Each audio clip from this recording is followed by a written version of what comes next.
They stood on the black sands of the smoking sea's edge, the wind a searing breath that brought no relief. The stretch of shore before them bore neither footprints nor traces of life. Rock formations twisted upward in impossible angles, as though shaped by the anger of an ancient god. Lyanna Stark leaned against Rhaegar Targaryen, her breath ragged from their long and harrowing journey across the ocean. Their battered ship, anchored a short distance away, had carried them through storms and more than one near calamity, guided only by the flickering glimmer of Rhaegar's unrelenting will. So much of their lives had unraveled behind them. War, betrayal, the ghosts of families lost and kingdoms burned. Yet here in this desolation they were free, or so they had to believe. Free of Robert's wrath, free of the political tides that had drowned Westeros, free to forge a new path that might shield the future they carried between them. Lyanna lifted her gaze to meet Rhaegar's. Despite the ravages of the wind and sea upon his silver-gold hair, she still saw the prince he had once been. His violet eyes were lost in thought, the lines around them etched deeper by the burden of so many secrets. He pressed a hand to her cheek, silent at first, as though uncertain that words could describe the magnitude of their flight. In that single gesture, Lyanna felt all her fears subside for the moment. Here, on the shores of old Valyria, she saw in him neither the crowned prince of a broken dynasty, nor the man named traitor by those who once called him ally, but a companion, a father to the child she carried, and the only person who could understand the labyrinth of her heart. A haze hung over the crumbled skyline of old Valyria, glowing orange and red like molten metal. Even from the ruined coastline, the air bore the stench of sulfur and brimstone. Rhaegar had studied the ancient place in every scrap of text he could find. Long before the rebellion, back when he still believed the prophecy was his to fulfill. He knew the stories. The doom that turned proud spires to rubble, the fires that raged beneath the earth, the ghosts that haunted the labyrinth of collapsed towers and broken bridges. The tales had always described it as a realm uninhabitable for any living soul. And yet, out of desperation, perhaps a spark of madness, he and Lyanna had come here in search of a place so forsaken by the world that none would think to look for them. Their first steps away from the sand were tentative. A jagged path wound through twisted pillars of obsidian and basalt, a ragged entrance into what had once been the greatest civilization in the known world. Rusted chains and shattered statues cluttered the approach, half sunken into the cracked ground. Lyanna watched as Rhaegar paused by a fragment of black stone carved with the faint outline of a dragon's face. He placed his palm against it, perhaps feeling for a pulse of the magic that once flowed here. The wind roared again, carrying with it an almost human whisper, but they could not pause to decipher it. The path lay ahead, and darkness soon would fall, bringing unknown terrors with it. They climbed over rubble, weaving between broken walls and collapsed arches. Smoke drifted up from fissures in the ground, and each hiss of steam sent Lyanna's heart beating faster. It was as though the earth itself was alive and restless, dreaming of ancient dragons. She pressed a hand against her belly, where a new life formed, hidden from the tragedies they had escaped. She wondered if the child inside her sensed this place's power, or if it trembled in ignorance of the harsh world awaiting. Rhaegar reached for her hand, his grip protective yet uncertain, as if he feared the ground beneath them might split wide and devour them both. Still, they pressed on. At length, they came upon the remnants of a wide causeway. Bridges once soared over canals of molten rock, leading to the heart of Valyria's grand cityscape. Now, the canals were clogged with ash, and the bridges were broken or melted into bizarre shapes. Overhead, clouds the color of iron threatened storms of acid or cinder. Lyanna felt her throat constrict with dread. They had arrived at what could only be described as the threshold of another world, one untouched by men since the doom. She steeled herself, reminding her trembling limbs that to waver here was to surrender to the ghosts of Westeros, to the men who would never understand the price of her freedom. She was Lyanna Stark, the daughter of Winterfell's cold and honorable legacy, and she refused to break. Rhaegar surveyed the causeway. His thin boots scuffed against a chunk of obsidian, sending a shard skittering into the gloom. In his eyes was a glimmer of conviction, built from a lifetime of reading prophecies and chasing cosmic signs that few cared to acknowledge. Maybe, in some twisted sense, this was destiny's design. Perhaps only in this cursed land could a Targaryen truly find refuge. He remembered his ancestors' tales of dragons forging their empire in the heart of Valyria. Did their spirits still linger here, waiting for the blood of the dragon to return? He guided Lyanna onto the cracked causeway. Each step brought a wave of heat from below, forcing them to be cautious. The thick boots they wore provided meager protection. The smell of brimstone grew stronger, nearly overwhelming. They found a portion of the causeway that rose above the rest, leading to the remains of what might have been a grand tower. Its top had sheared off, leaving only a jagged stump. Yet the structure's base seemed intact enough to serve as temporary shelter from the scorching wind. A wide courtyard spread out before it, scattered with the decaying skeletons of dragons. Their massive ribs jutted upward, bleached white where the fires had not turned them to cinders. Lyanna suppressed a shiver as Rhaegar led her through this graveyard, stepping around the skeletal remains with reverent caution. Night began to unfold. The low hum of volcanic activity underscored the landscape's stillness, a kind of unending rumble that kept their senses on edge. No crickets chirped, no owls hooted, no breeze rustled the leaves that did not exist here. It was the hush of a place beyond the realm of the living. Lyanna wondered how they would survive once the last of their provisions ran out. So much of their plan relied on hope. Hope that pockets of the old city might yet yield food, or that the sea beyond could be fished without attracting the monstrous creatures rumored to dwell there. Hope that they could build a life for themselves and their child far from the swords of men. Rhaegar's grip on her arm tightened as they passed a crumbling archway. A gust of wind stirred up a wave of ash, momentarily blinding them.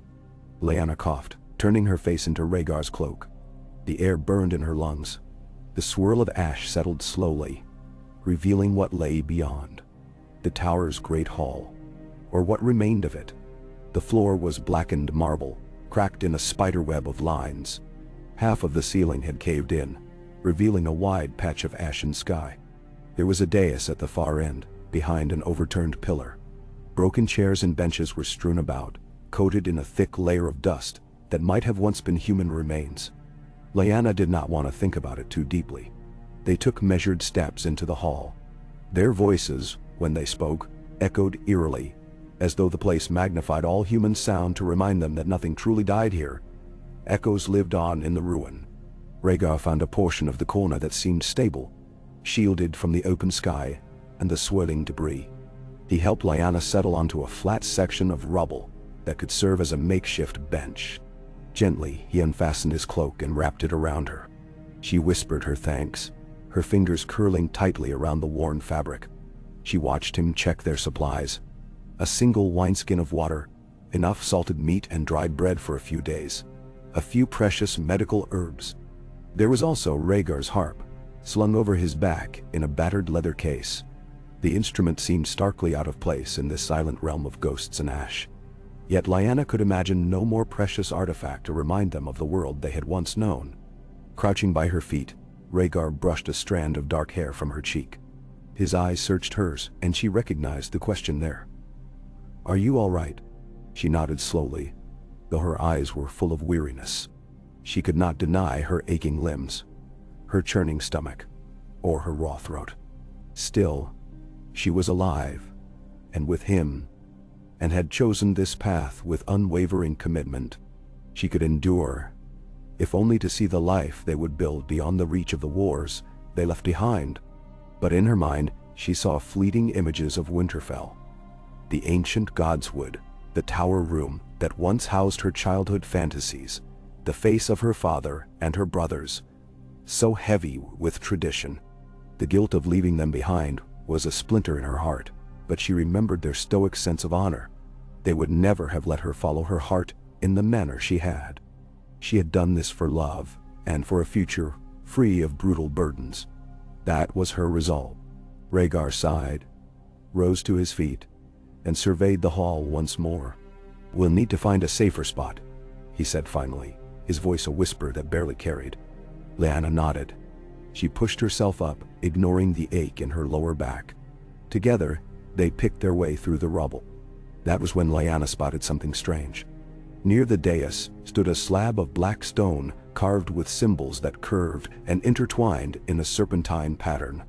Much of it was eroded, but certain glyphs still gleamed faintly as if polished. She caught Rhaegar's sleeve and pointed. He stepped closer, a quiet awe in his eyes. These were Valyrian glyphs, the old language of sorcery, older than the conquest, older than the Targaryen line. He ran a cautious hand over them. "We shouldn't linger," Lyanna whispered, though she was as intrigued as he was fearful. The runes seemed to whisper back at them, or perhaps that was just the wind sweeping through cracks in the building structure. Rhaegar closed his eyes momentarily, as though praying to the ancient spirits of this place for guidance, then nodded. They left the dais behind, carrying with them an unspoken sense that they had only just begun to scratch the surface of Valyria's living secrets. Ascending a fractured staircase, they emerged onto what remained of the tower's second level. Time and the doom had ripped away most of its walls, leaving an open-air terrace that overlooked the ruinous city. From this vantage, the destruction stretched beyond the horizon. Black spires toppled into collapsed bridges, dragon skulls littering courtyards, the ashy silhouette of distant towers shimmering in the heat rising from the ground. The sky above was veined with crimson lines, flickering in and out as though the heavens themselves were wounded. Rhaegar felt a lump in his throat. He had read so many accounts of Valyria's greatness, of how its roads were once paved with fused stone that glowed under moonlight, how its people commanded dragons, as the free cities now command ships. Yet the essence of that power clung to the air even in ruin, a testament to how fleeting such glory could be. Night's darkness was deepening, though here in Valyria the gloom was never truly black. The fissures and molten cracks illuminated the land in a perpetual glow that wavered between firelight and shadow. A distant roar echoed off the broken spires, causing Lyanna to clutch Rhaegar's arm in alarm. The sound was neither wholly natural nor entirely alien, evoking images of some monstrous creature prowling the fiery canals. Yet all fell silent once again. Rhaegar set his jaw, gesturing for them to move along the terrace. Despite the gaping holes in the floor, they made slow progress toward the far end, where it seemed a section of wall provided partial shelter. Carefully, they navigated the crumbling stone. They found a small chamber with half its roof intact, presumably once part of a grand living quarter. Now, only a few broken columns and fragments of furniture remained, but the location offered relief from the wind and a vantage point to watch for any sign of danger. Rhaegar gently helped Lyanna sit down on a fallen column. She exhaled, grateful for the chance to catch her breath. He joined her, setting aside their meager supplies. They shared some water, the precious liquid tasting acrid with the tang of the wineskin. He forced himself to swallow, aware that if they did not ration it properly, they would be in dire straits. Lyanna leaned her head against Rhaegar's shoulder, eyes half-lidded with exhaustion. Her mind wandered to memories of Harrenhal, the tourney where everything changed for her. She had watched Rhaegar triumph, the crowd roaring in admiration for the silver-haired prince with the haunting eyes, the man whose voice and song stirred some hidden chord in her heart. She remembered the moment he placed that crown of winter roses in her lap, a single gesture that ignited a storm of events. Now, she sat in the heart of fallen Valyria, far from the songs and cheers, in a hush so deep it could unsettle the bravest soul. Yet, somehow, despite the doom and gloom, it felt truer, more honest, to love him here. Rhaegar sensed her wandering thoughts. He picked up his battered harp, quietly testing a string. The note hung in the sulfur-laden air. He began to play a soft, trembling melody, fingertips coaxing a gentle tune that was neither triumphant nor mournful, but a fragile promise. The sound cast a delicate thread through the night, as if daring the silent city to respond. But Valyria gave no answer, save for the crackling of distant fissures. Lyanna closed her eyes, letting the music soothe her raw nerves. For a short while they forgot the terrors of their flight. The melody drifted into silence, leaving them to confront the stillness once more. Rhaegar placed the harp aside. He turned toward Lyanna and brushed a kiss upon her temple. She opened her eyes, meeting his gaze. They spoke no words, because none were needed. Their bodies, battered from the journey, demanded rest. They agreed to keep a watch, trading off in brief intervals, but the exhaustion was so profound that sleep pulled at them both like a relentless tide. Eventually, Lyanna insisted Rhaegar lay his head down. He had traveled tirelessly for days, ensuring her safety first. He gave in, pressing his back against a broken pillar while she curled up against him, cloak draped over her form. The child in her womb turned softly, as if moved by the quiet or by the distant fires. She prayed that, in spite of everything, the babe would know some semblance of peace. With a final glance at the doorway to ensure they were alone, Lyanna let her eyes drift shut. A faint whisper of movement stirred her awake. She was uncertain how much time had passed. Hours, perhaps. The gloom remained unchanged, the firelit clouds still casting their eerie glow. She blinked, scanning the half-ruined chamber. Rhaegar was asleep, arms folded protectively around her even in slumber. A dryness in her mouth alerted to her thirst. Carefully, she slipped from his hold, mindful not to wake him. She took a few steps to where their supplies were stored. Sipping from the wineskin, she grimaced at the taste. Her gaze flickered over the edge of the broken wall. Somewhere out in that labyrinth of ash, something was watching. She felt it, an inexplicable prickle along her spine. She reminded herself there were no normal beasts here. No wolves, bears, or stags. If anything, legend spoke of twisted abominations left in the wake of the doom, creatures that defied sense. A hush filled her ears. She strained to listen, to catch the faintest footstep or hiss that might signal a threat. There was nothing, only the distant heartbeat of molten rock and the steady breath of Rhaegar behind her. Despite her pounding heart, she willed herself calm. Perhaps the weight of this place was playing tricks on her senses. She retrieved Rhaegar's cloak and settled it around her shoulders, feeling the comforting warmth of his presence in the worn fabric. The child within her stirred again, and she murmured a soothing hush. She found her way back to Rhaegar's side, resting a hand gently on his shoulder. He woke with a slight start, eyes refocusing. Immediately, he reached for the sword at his side, though they both knew how little defense steel might offer in this place. She shook her head, indicating there was no immediate danger, but he saw the unease in her eyes. He stood, stretching out his stiff muscles. Without speaking, they both knew they should find a better refuge, a place with at least one point of egress and fewer crumbling walls. Together, they ventured out of the chamber and back onto the terrace. Their footsteps were cautious, their cloaks fluttering in the stale wind. In the distance, they saw faint flickers of orange and gold, fires that might have been natural or something else. To their left, the collapsed remains of another tower formed a precarious bridge to an adjacent building. It was a short but dizzying span over a deadly fall. Rhaegar studied the broken stones and decided it was worth the risk. The building across the gap looked more intact than the tower they currently occupied. Perhaps, he reasoned, they would find some sealed rooms below ground, even a half-buried vault. Anything to shield them further from the open air and provide some sense of security. They picked their way across, hearts hammering, stepping on chunks of fused stone that swayed under their weight. One slip would send them tumbling into the chasm below, where the molten glow of hidden flames winked in the darkness. Lyanna kept her gaze steady, forcing her feet to move with precision. Rhaegar held her hand, providing balance.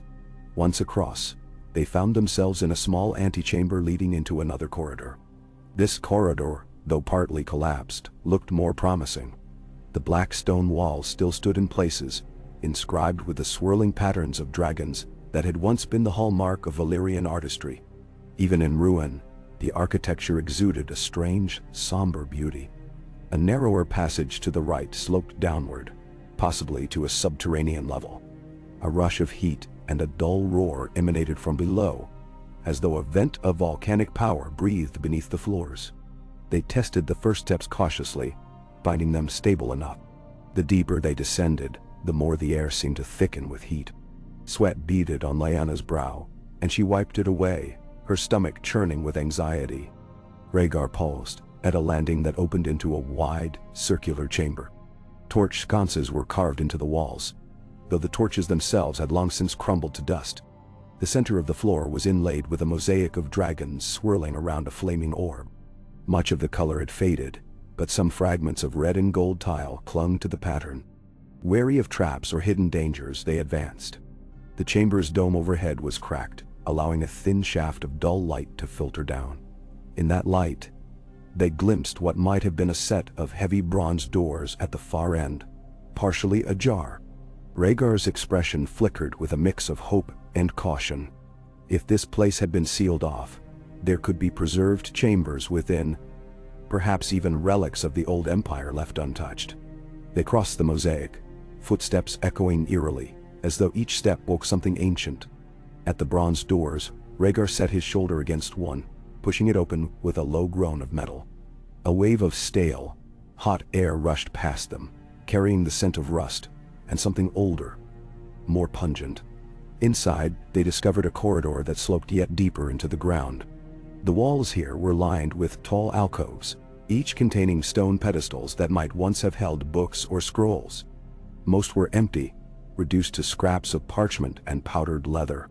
Still, here and there, dark shapes suggested a few bound tomes had somehow survived.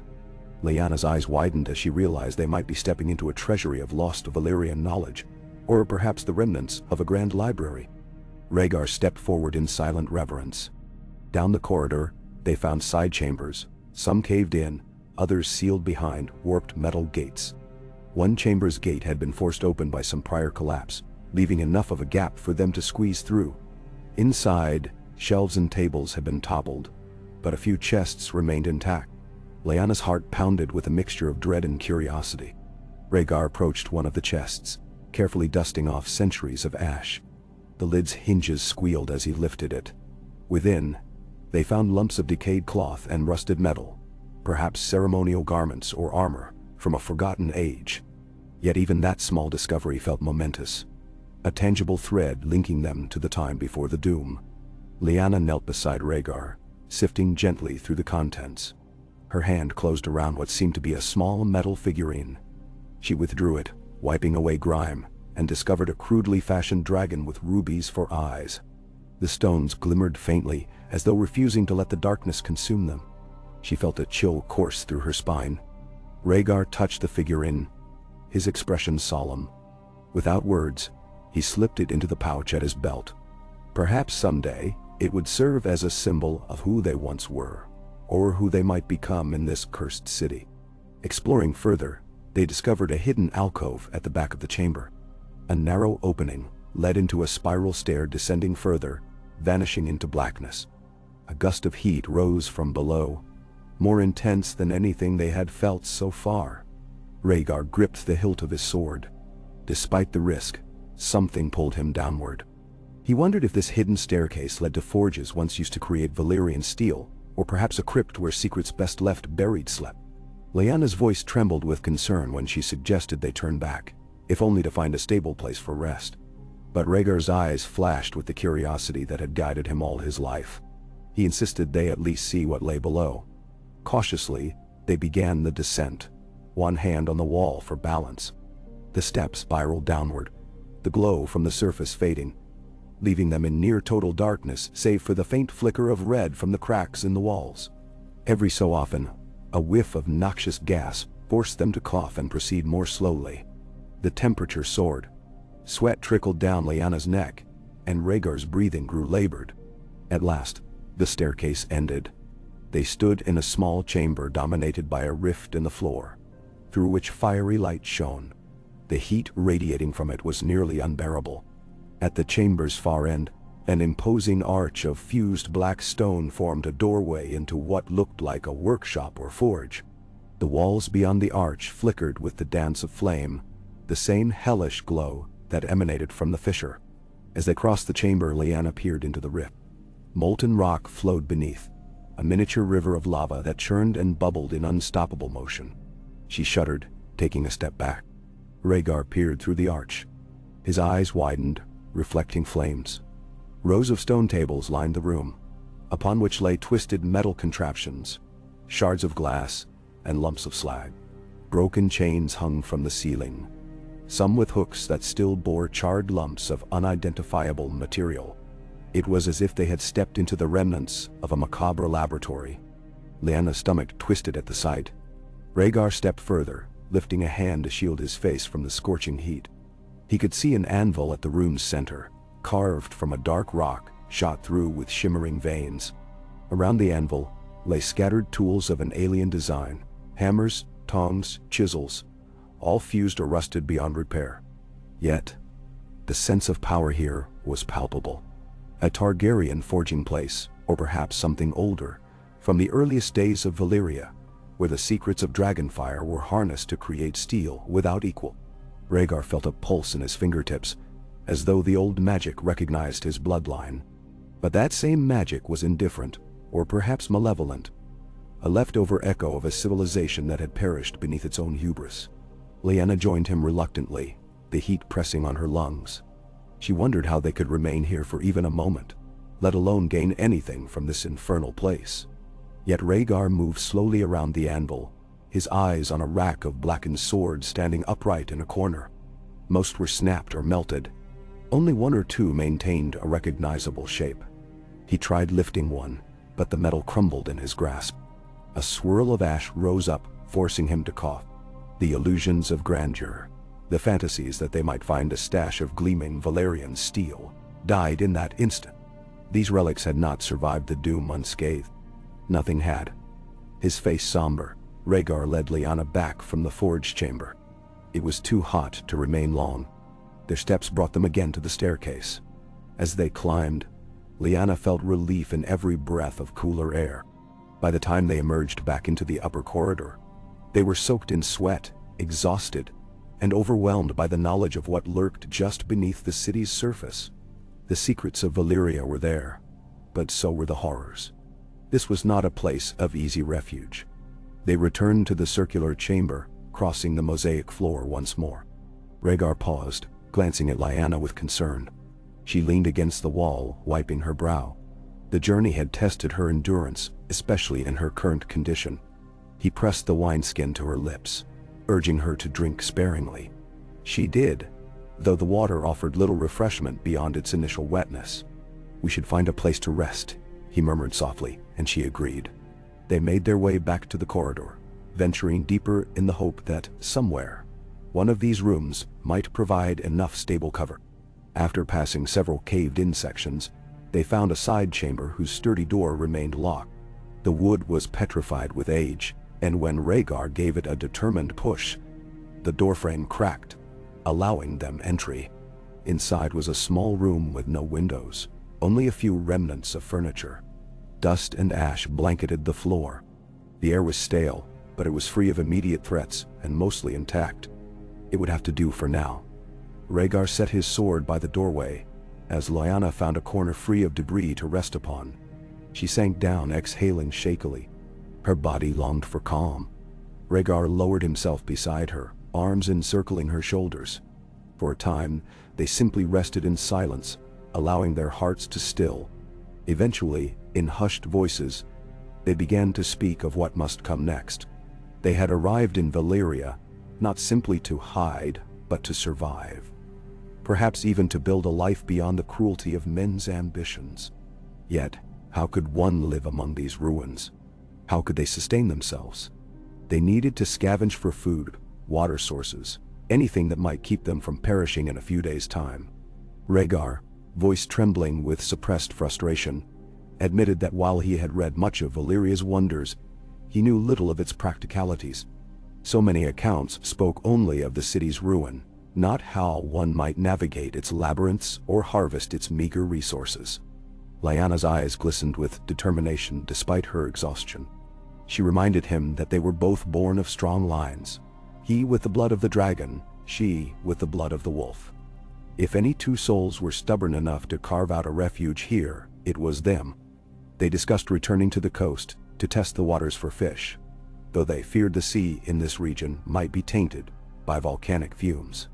They considered searching for cisterns or underground wells that might still hold fresh water. Ideas came and went like flickering flames, each carrying a measure of hope wrapped in fear. The conversation turned to the child growing within Lyanna. A hush fell over them. That future, the precious life they were duty-bound to protect, reawakened the sense of purpose that had guided them through so many perils. Rhaegar pledged he would hunt whatever wild game might still roam the outskirts, or salvage grains from old storehouses. He would move mountains, or the rubble of them, to ensure she and their unborn child did not starve in this forsaken land. Lyanna, with quiet resolve, affirmed her willingness to adapt to whatever harsh realities Valyria presented. She was no wilting flower, no princess locked in a tower. She was a Stark. Winter's bite had been her cradle, and she knew how to endure. Silence reclaimed the chamber as they leaned on each other, letting fatigue sweep over them once more. The hours passed without measure. The city above them offered no dawn's light, only the unchanging glow of fire and ash. Eventually, hunger gnawed at them enough to rouse them from half-sleep. Rhaegar divided their sparse rations. The salted meat was tough, the bread stale. Yet they ate methodically, determined to keep up their strength. Lyanna's mind wandered again to simpler days in Winterfell, where the kitchens always bustled with the aroma of stews and fresh bread. She swallowed the memory like a lump in her throat, thinking only of survival now. After their meal, they ventured once more into the corridor, searching for any sign of a more habitable space. They found another downward passage that led to a suite of rooms around a central courtyard, though the courtyard's roof had collapsed long ago, leaving rubble strewn about. They discovered what might once have been bedchambers, judging by the disintegrated remains of bed frames and moth-eaten tapestries. Yet the structure was stable enough. In one corner room, they discovered a small, bricked-up fireplace. The chimney was clogged with debris, but Rhaegar managed to clear some of it. A glimmer of night sky was visible through the opening, meaning they might safely light a small fire without choking on smoke. It was a modest discovery, but brought a swell of relief. A hearth, however meager, was a starting point for any home. Gathering shards of wood from broken furniture, they created a makeshift pit in the old fireplace. Rhaegar used the flint he'd taken from the ship to spark a fire. Soon, a flicker of orange flame danced in the gloom, its smoke winding up the newly cleared chimney. Lyanna wrapped her cloak around her shoulders, staring into the fire with quiet gratitude. The warmth might have been suffocating on the surface, but here in these depths, where chilly drafts meandered through collapsed corridors, it was a comfort. She thought of how significant a simple flame could be, a symbol of life, of hope, of renewal. And perhaps, in the City of Dragons, it was also a reminder that the spirit of Valyria still breathed, however faintly, awaiting a new destiny. They settled by the fire, letting its glow wash over them. Rhaegar reached into his pouch and took out the small dragon figurine. The rubies caught the dancing light, shining as though with a heartbeat of their own. Lyanna studied the tiny sculpture, sensing its history. She imagined Valyrian artisans forging this piece in the blazing heat of a forge, not unlike the one they had glimpsed below. Their craft was destroyed, yet here a fragment remained in her hand, bridging centuries of time and oceans of ash. They spoke softly of the world beyond this cursed land, of what might be happening in Westeros while they sheltered in the shadows. The wars, the alliances, the vengeance that men like Robert Baratheon would continue to seek. Perhaps by now Robert sat on the Iron Throne, or perhaps Lord Tywin had orchestrated another twist of fate. The thought weighed on them. Would Westeros ever truly forget the Targaryen name? Or would it remain a threat that roiled the minds of lords until the end of days? Lyanna felt a pang of sorrow for her brother Ned, for her father Rickard, for the burdens they must be shouldering in her absence. But she told herself they were safer not knowing the truth, that she was alive, hidden in a place no mortal would dare search. The hours passed in conversation and intermittent rest. Rhaegar tried again to play a soft tune on his harp, though the instrument's strings were weakened by the heat and moisture. A discordant note made Lyanna flinch, and he stopped, apologizing with a weary smile. She touched his arm, reassuring him that the music had offered a glimpse of light in this dark. They would repair the harp eventually, as they would repair their lives. When at last exhaustion claimed them, they lay down in the relative comfort of the chamber, the dying embers of the fire casting shadows on the walls. In the hush, Valyria's ancient pulse reminded them of its presence, a low rumble that seemed to echo from the bowels of the earth. Together, they drifted in and out of uneasy dreams, haunted by visions of broken thrones, swirling ash, and the silent shapes of dragons skimming across a burning sky. In their slumber, they clung to each other, as though by their shared warmth they could keep the malignant magic of this land at bay. When Lyanna next opened her eyes, she found Rhaegar already awake, adding bits of broken wood to the fire. His face was etched with lines of worry, yet his gaze bore the same unwavering resolve she'd come to trust. She sat up gingerly, feeling the stiffness in her muscles. He glanced over and offered a soft smile. She nodded in return, letting him know she was all right. Hunger still gnawed at her insides, but she swallowed her discomfort. At least they were alive, and as far as she could tell, nothing had found them in the night. Rhaegar rose, adjusting his sword belt. In the quiet, he outlined a plan for the day. They would head back toward the surface, search for any sign of water or edible plants, unlikely as that was, and survey the coastline for fish. Perhaps if they were resourceful, they might build a small raft or net. He also wanted to explore the perimeter of the city, see if any hidden enclaves or smaller ruins might be more hospitable than this labyrinth of collapsed towers. Lyanna agreed, feeling the stirrings of determination in her chest. Survival here was no small matter, but each day they endured was a triumph against the ghosts that wanted them gone. Gathering their meager supplies, they left the chamber, making careful note of landmarks to find their way back. The corridors wound like serpents through the underbelly of the ancient building, but eventually they managed to climb a half-intact stair that led to a courtyard open to the sky.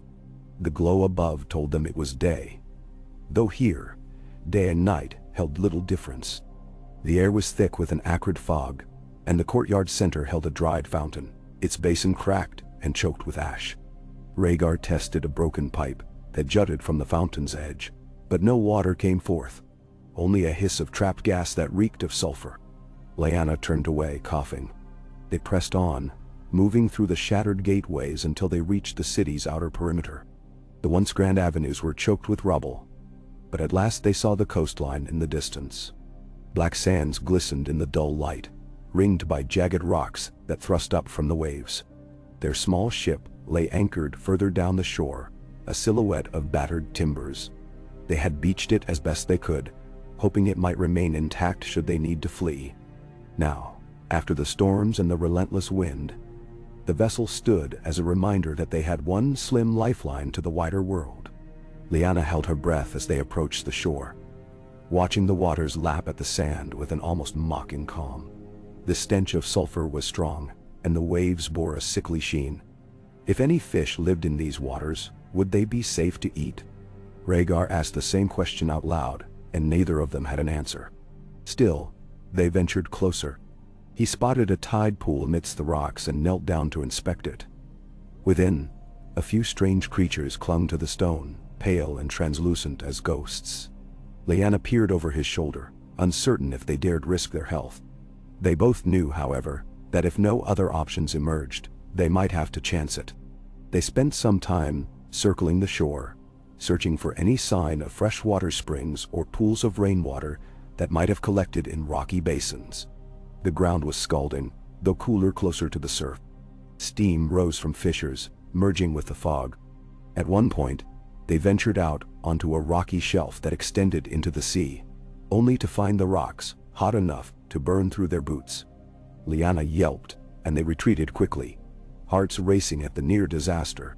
There would be no easy solutions here. Yet, just as their hope seemed ready to falter, Rhaegar spied a cluster of black stones further along the coast, forming a low cliff. Something about their formation suggested a hollow space behind them. He beckoned Lyanna, and they climbed over a tangle of driftwood and volcanic debris until they reached the base of the cliff. There, concealed by an overhang of basalt, was the mouth of a small cavern. A faint trickle of water ran down the side, forming a narrow stream that ran into the sea. They stared at it in wonder. Rhaegar reached out and caught a drop on his fingertip, touching it to his tongue. His face lit with the slightest smile. This water was fresh, or at least not brackish. Lyanna joined him, relief flooding her as she too tasted the precious liquid. It was warm and had a faint mineral tang, but it was drinkable. This discovery sent a ripple of renewed determination through them. Quietly, they slipped into the cavern, following the trickle of water. It led to a small pool in the rock's interior, fed by a seep in the walls. The pool was perhaps only waist-deep, but it was clean enough to quench their thirst and fill their wineskin. Lyanna sank to her knees beside it, cupping the water in her palms, letting it run over her fingers with reverence. Rhaegar stood watch, sword in hand, scanning the shadows for anything that might lurk inside. But aside from a few pale crabs scuttling near the water's edge, the cavern was silent. They took the time to refill their skins and wash the grime from their hands and faces, mindful not to sully the pool itself. Lyanna closed her eyes, letting the water cool her cheeks, washing away the stress of their flight, if only for a moment. Rhaegar gently helped her clean some of the dirt from her hair. Their reflections shimmered in the pool, and for a moment they were not fugitives, but simply two souls finding solace. When they emerged, they carried an optimism born of necessity. They had found water, a treasure beyond measure in this forsaken land. Perhaps the next day, or the next, they would find a morsel of food. Perhaps they would learn how to gather enough to survive. They trudged back along the beach, leaving footprints in the black sand. The wind picked up again, blowing fine ash in swirling gusts. Lyanna shielded her eyes, heart beating with cautious excitement. They had faced so much despair, but this one small victory reminded her that they were not powerless. Rhaegar, too, carried himself with a renewed steadiness, as though reminded of the purpose that had driven him here. Together they would endure, forging a life hidden from the harsh judgments of men. Ahead lay the broken skyline of Valyria, beckoning them with its labyrinth of secrets, its hidden forges and libraries, its haunting reminders of an empire undone by its own hubris. It would be their domain for now, the cradle that would shelter their unborn child, the crucible in which they would either perish or grow stronger than ever. They paused at the city's edge, looking up at the jagged towers. The wind whipped Lyanna's dark hair across her face. She pressed against Rhaegar's side, feeling the warmth of him, the steady rhythm of his breath. Rhaegar gazed at the ruins with an almost wistful longing, as if imagining the Valyria of old in its prime. But the reality of the present weighed in every breath. They had no illusions about the dangers lurking around every corner or the toll this place might take on their minds. Still, they would face it together. If the gods had led them to this wasteland, perhaps it was to shape a destiny beyond anything Westeros could imagine. In that moment of solemn oath, they renewed their commitment. To each other, to their child, and to whatever life they might carve from the ashes of empire. And so they stepped forward, hand in hand, back into the city of ghosts, determined to find hope amid the ruin. When now, they crossed back into the desolate outskirts of the city, the taste of fresh water still lingering on their lips. A new flicker of determination lit Lyanna's eyes. She looked at Rhaegar, saw the weariness etched upon his face, and felt her own body aching from the long trek. Still, that small blessing of a hidden spring gave shape to a future that no longer felt as impossible. Where they might find food, how they would protect themselves. Those worries still loomed, but at least thirst would not be their undoing. Once more, they navigated among twisted remnants of Valyria's grandeur. They passed through what had once been a high-walled district, where stone dragons jutted from corners and gargoyle-like sculptures overlooked deserted streets. Heat shimmered in the air, distorting the crumbling facades. Everywhere, black ash covered the ground, coating their boots, rising in slow puffs with each footstep. The silence of the city pressed in. At times, Lyanna thought she heard distant rumblings that might have been voices or echoes of something moving in the deep. In these moments, Rhaegar would glance about warily, hand tight on his sword. But no figure emerged to challenge them. It was as though the city itself was holding its breath, waiting. At length, they reached the building where they had made a temporary shelter, hidden behind layers of rubble and broken arches. Rhaegar helped Lyanna climb over a fallen lintel, mindful of her condition. She exhaled in relief once they were inside, for though the place was far from comfortable, it felt safer than the open streets. with walls that shielded them from the scorching wind. The day had worn on, and though sunlight never seemed to fully pierce the ash-choked sky, they could sense evening's approach by the shift in the darkness overhead. Clouds as thick as smoke gathered, tinted with red and gold from the volcanic glow. They paused in the main hall. Rhaegar propped his sword near a cracked column, then helped Lyanna ease down onto a flat piece of debris. He sat beside her, taking the wineskin from his satchel to refill it from the precious water they had carried from the spring. A faint grin played on his lips as he passed it to her. "Drink," he whispered, voice quiet in the hush. Lyanna obeyed, each swallow reminding her how much she still craved water. Her thirst now somewhat sated, she handed it back, feeling a cautious gratitude settle in her chest. Moments passed before either of them spoke. The whistling of a distant wind, the groan of shifting rubble, the drip of condensation through cracks in the wall. These subtle sounds became the city's only music, haunting and unearthly. Finally, Lyanna broke the silence. "Tomorrow," she said, voice hushed so as not to disturb the gloom, "we should go back for more water. We can store as much as we can carry in skins and jars, anything we find. We'll want as big a supply as possible before we try to move deeper into the city."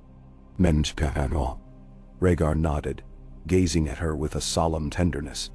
"Yes, we need to search the wreckage for containers. Perhaps there's pottery or metal flasks in some of the old storehouses." He sighed, pressing his hand lightly against her abdomen. "We must keep you healthy. And the babe." He did not need to add that, in these conditions, any illness could be devastating. They were alone in this ruined empire, with no maester's wisdom to guide them, no one to rely upon but themselves. They found their way to the suite of rooms that held the bricked-up fireplace, carefully stepping around the weakened floor. Rhaegar gathered more broken pieces of wood for fuel. A section of what had once been a paneled door provided enough kindling to keep a modest flame alive. Lyanna watched the blaze spark to life, feeling its warmth spread over her face. The temperature in Valyria might have been stifling during the day, but here in the interior corridors, a chill sometimes seeped in, winding around corners like a creeping phantom. The crackle of flames brought a semblance of comfort. Rhaegar's harp, resting where he had left it earlier, caught Lyanna's eye. The instrument's carved frame was scorched from their time at sea and battered from the city's harsh air. A few of its strings had grown slack in the heat, yet she found herself longing to hear the music again. Anything gentle or human felt like a bulwark against the crushing sense of isolation. He seemed to read the unspoken wish in her face, for he lifted the harp and tested one of the strings. A discordant twang made her wince, but he carefully tightened the pegs, coaxing them to hold tune. When at last he strummed a simple chord, the tone was fragile yet recognizable, an echo of the songs he once played at court. He began a slow, melancholic melody, each note lingering in the heated air. Lyanna closed her eyes, leaning against the cold stone, letting herself drift in memory. She recalled the first time she heard Rhaegar perform in the vaulted hall of Harrenhal. His music then had stirred something deep within her, a yearning for freedom, for a life unconstrained by duty and expectation. Now, the music carried them both back to that fleeting interlude. Before war consumed the realm, before their names became curses on men's tongues. Here, in the bowels of a fallen empire, they crafted a new realm of their own, shaped by love and necessity. When the final notes faded, neither spoke. Rhaegar set the harp aside and drew her closer. They remained together, lulled by the dying flames, until exhaustion weighed too heavily on their bodies. Lyanna, her eyelids sagging, tried to stay awake for a bit longer, but the day's rigors drew her into restless slumber. Rhaegar ran a gentle hand through her hair, then allowed himself to drift in that same uncertain peace. Their sleep was not uninterrupted. Lyanna awoke to the distant thunder of shifting earth, a deep rumble that shook the stones beneath her. Her heart thudded painfully as she peered into the darkness, disoriented. Rhaegar stirred beside her, instantly on alert. For a tense moment, they held their breaths, listening. The rumble subsided, replaced by a hiss of steam rising through cracks in the floor. The city settled again into its brooding silence. Lyanna's heart still hammered, but she forced herself to breathe slowly. She felt the small movement of the child within her, reassuring her that life continued despite the quake. Rhaegar gently pressed his palm over her belly, feeling that motion for himself. His eyes reflected both fear and wonder. He drew her into an embrace, whispering, "Rest, my love. The city's spirits stir, but they cannot harm us if we stay vigilant." She closed her eyes again, and this time her dreams were murky visions of ghostly silhouettes walking the ruins. Watchers who bore no face yet seemed to beckon her deeper into Valyria's secrets. When dawn, or whatever passed for it under the ashen sky, came, they stirred with stiff limbs. Their first task was to set out for the hidden spring, determined to stockpile water. Rhaegar picked a path that skirted the city's edges, carefully marking the route with small piles of stones, so they could find their way back. They searched along the way for anything that might serve as a container. In the wreckage of a fallen spire, they discovered half-buried metal jugs, tarnished beyond recognition, but still intact enough to hold liquid. Lyanna wiped away the ash, revealing faint inscriptions in High Valyrian, though the meaning was lost to her. With cautious optimism, they gathered the jugs. Upon reaching the cavern, they slipped inside, relieved to find the pool undisturbed. They took turns filling the jugs, mindful of the water's warmth. Rhaegar propped the containers on rocks to keep them upright, searching for ways to seal them against spillage. They gathered scraps of cloth and hammered them into place with small shards of driftwood. It was crude but functional. Lyanna found herself smiling despite everything. She felt a strange satisfaction in these small achievements. Each jug of water was life, plain and simple. They transported their trove back to their chosen shelter, making several trips. The labor was exhausting, and Lyanna's legs burned from repeated hikes. Rhaegar insisted on carrying most of the weight, though sweat poured from him, and his breath came in ragged gasps. Yet by midday, or the city's version of it, they had amassed a small store of water in the cooler interior of the building. The presence of those containers was a tangible victory. It stirred a cautious hope that they could face the next challenge. Food. That afternoon, they rested near the bricked fireplace, evaluating their dwindling rations. A few slices of salted meat, a handful of dried bread, some herbs. They had to ration carefully. Lyanna recalled the pitiful creatures they had seen in the tidal pools along the coast, pale crabs and mollusks. If those were edible, it might be their only choice. Rhaegar voiced the same thought. "We'll try them," he said, though his tone was grim. "We have little choice. We must see if we can stomach them, and whether they poison us." Lyanna nodded. They both knew how dire it was to risk sickness in a place where no help could be found. But hunger would force their hand eventually. That evening, they made their way back to the shore, stepping over the blackened rocks. The molten glow on the horizon was stronger now, as though hidden fires had raged up from the ocean depths. A metallic taste coated Lyanna's tongue whenever she breathed. She tried not to think of how unnatural this place was, how the sea itself seemed cursed. They crouched by the tide pools, scanning for movement. Tiny crustaceans scuttled at the edges, half translucent in the dusk's dim light. Rhaegar removed a small net he had woven from torn strips of cloth and rope, a makeshift contraption he hoped might trap a few of the crabs. He dipped it into the shallows, letting the water swirl around it. After a few attempts, he pulled up a struggling handful of pale, spidery creatures. Lyanna swallowed back a wave of distaste, reminding herself that in the north, shellfish was no stranger to the diet, though not these eerie, colorless things. Rhaegar dropped the catch into a battered metal pot they had salvaged. They repeated the process in a few different pools, gathering enough to at least test for a meal. Night approached with a crimson fury. The sky above the smoking sea glowed like embers in a dying hearth.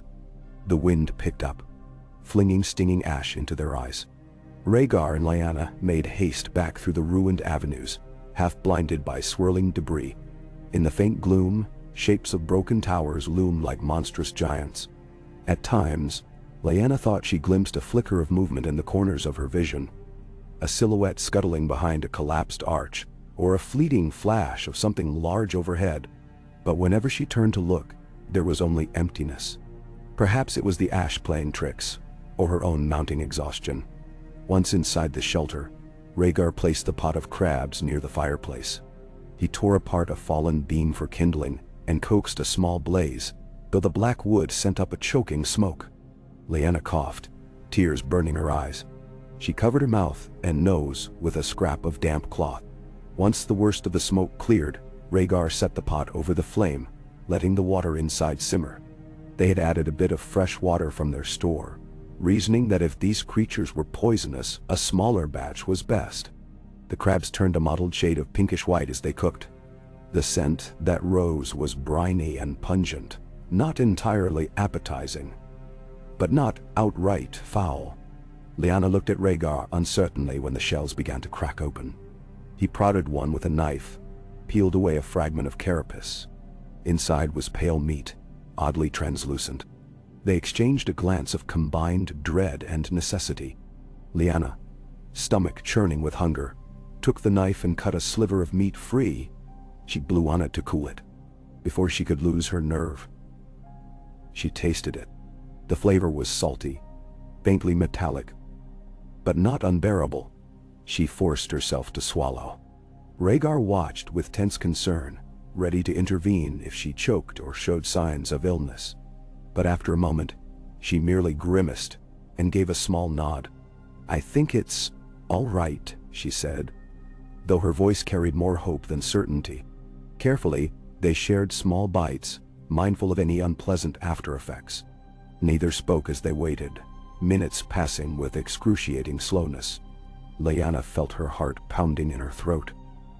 Her body braced for some reaction, yet none came. She realized her stomach, once it settled, actually felt grateful for the protein. Encouraged, Rhaegar ate more, though they both agreed to stay cautious, not to gorge on the unknown creatures in one sitting. For all they knew, any ill effects might take hours to manifest. Still, it was enough to stave off the worst hunger. After they'd eaten, they sat by the fire, sharing a silent sense of relief. Rhaegar lifted his face to the faint drafts that brushed in from the corridor, inhaling the marginally fresher air. "We survived another day here," he murmured. Lyanna offered a trembling smile. "Yes, we did." They passed the night in restless watches, taking turns dozing.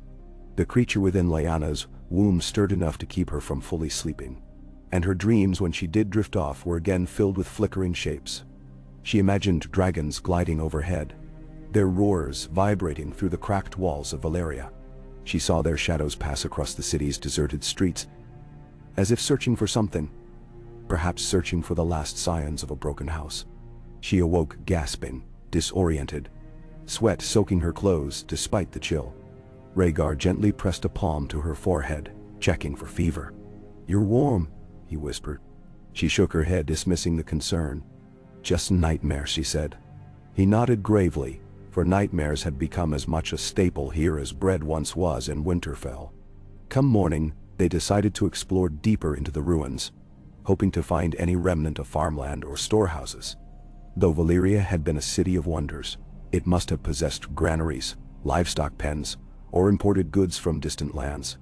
They would settle for the barest remnants, seeds that might yet grow if they could find soil, tools to help them gather or hunt. They chose a route that led toward the city's heart, weaving past broken colonnades and collapsed domes. Here, the destruction was even more profound. The ground was fissured in places, jets of scalding steam spurting into the air. The shapes of walls and towers leaned precariously, as though any shift might send them crashing. More than once, they had to backtrack or skirt wide around a hazard, eyes searching for stable footing. Eventually, they came upon a plaza that must once have been majestic. A circular pattern of black and white marble spread out beneath their feet, though large sections were buckled or missing. At the plaza's center stood a colossal statue, half demolished, depicting a dragon coiled around a Valyrian noble holding aloft a flaming sword. The sword's tip was broken off, and the dragon's head lay crumbled at the statue's base, jaws parted in a silent roar. The spectacle gave them pause. They approached with caution, dwarfed by the statue's sheer scale. Rhaegar placed a hand on the ruined dragon's maw, studying the exquisite detail that remained. "So much lost," he breathed, his voice tight with emotion. Lyanna touched his shoulder gently, sensing his sorrow. Valyria had been the cradle of the Targaryen line, the source of dragons and arcane knowledge. Now, all that remained was a scattering of bones and blackened rubble. And yet here they stood, a prince with dragon's blood, and a Stark who carried his child, living in the shadow of a fallen empire. Perhaps the city was not as dead as it seemed. They pressed on, drawn by the remnants of a large structure on the far side of the plaza. It resembled a grand basilica or temple, with massive columns that still stood in partial formation. Chiseled reliefs along the lintels depicted scenes of dragons in flight, men raising swords against unknown foes, and robed figures channeling flames. The intricacy spoke of a once vibrant civilization that had reveled in power beyond imagining. Rhaegar and Lyanna slipped through a gap in the partially collapsed wall, stepping into the building's interior. A hush enveloped them. The ceiling soared overhead, though half of it had caved in, letting in streams of the ash-filled sky. The floor was made of polished stone, cracked in places where the ground had shifted. Rows of shattered benches or pews suggested that the building had once served some ceremonial purpose. Moving forward, they came upon a raised dais at the far end, backed by a towering relief that extended nearly to the half-gone ceiling. Lyanna's breath caught at the sight. The relief depicted a stylized sun surrounded by dragons, each dragon carved with swirling patterns that seemed to shift in the uncertain light. In the center, a robed figure knelt with arms raised, as though offering up the sun to the dragons circling above. The meaning was lost to them, but its power was unmistakable. Rhaegar climbed onto the dais to examine the relief more closely, leaving Lyanna to wander the perimeter of the space. She stepped around debris, scanning the floor for anything of use. Now and then, she stooped to lift a piece of rubble, hoping to find hidden compartments or caches. But the ashes here were thick, and her throat began to sting from inhaling them. She coughed, pressing the cloth to her mouth. Still, she pressed on. She found a side chapel-like room, separated from the main hall by a half-collapsed arch. Within, smaller carvings lined the walls, many battered by time. A stone altar in the corner lay toppled, and behind it a sealed metal door caught her attention. The door was etched with faint glyphs, all but eroded. Something told her that whatever lay beyond might be significant. She called softly for Rhaegar, her voice echoing in the gloom. He came at once, sword unsheathed in case of hidden dangers. She pointed to the door. Up close, they could see that the metal was reinforced, designed to withstand more than casual force. Perhaps it had been used to protect sacred items, or to guard secrets that once demanded seclusion. Rhaegar tried the handle, but it would not budge. Time and the doom's blasts had fused the metal in places. They pressed their shoulders against it, pushing with all their might. It groaned, but refused to open. Undeterred, Rhaegar retrieved a pry bar they had fashioned from a bent piece of iron. He wedged it into a gap along the frame. Lyanna lent her strength, bracing her foot on the rubble for leverage. With a scraping wail, the metal began to give. Each push sent vibrations through the ancient hinges, reverberating in the stale air. At last, with a final protest, the door creaked open just enough for them to slip inside. Darkness enveloped them. Rhaegar's eyes strained against the blackness, searching for shapes. A wave of stale, sulfur-tinged air washed out, making Lyanna cough again. Carefully, Rhaegar stepped forward, one hand outstretched. They had no torch, only the faint glow from the main hall behind them. As Lyanna's eyes adjusted, she saw they stood in a small chamber lined with shelves, reminiscent of a storeroom or a vault. Dust motes swirled in the gloom, disturbed by their presence. The shelves held containers of various shapes, earthenware pots, metal boxes, a scattering of glass jars. Most were broken or upended, their contents lost or turned to sludge. Still, they began to search, hearts pounding with the thrill of potential discovery. If any of these containers still held supplies, grain, dried goods, anything that might have survived centuries in a sealed environment, they could be saved from starvation. Lyanna carefully lifted a small metal box. The hinges flaked at her touch, and the lid crumbled in. Inside, She found fragments of something that might once have been parchment, now disintegrated into gray powder. Her heart sank. She set it aside and tried another. Time and again, they found only decay.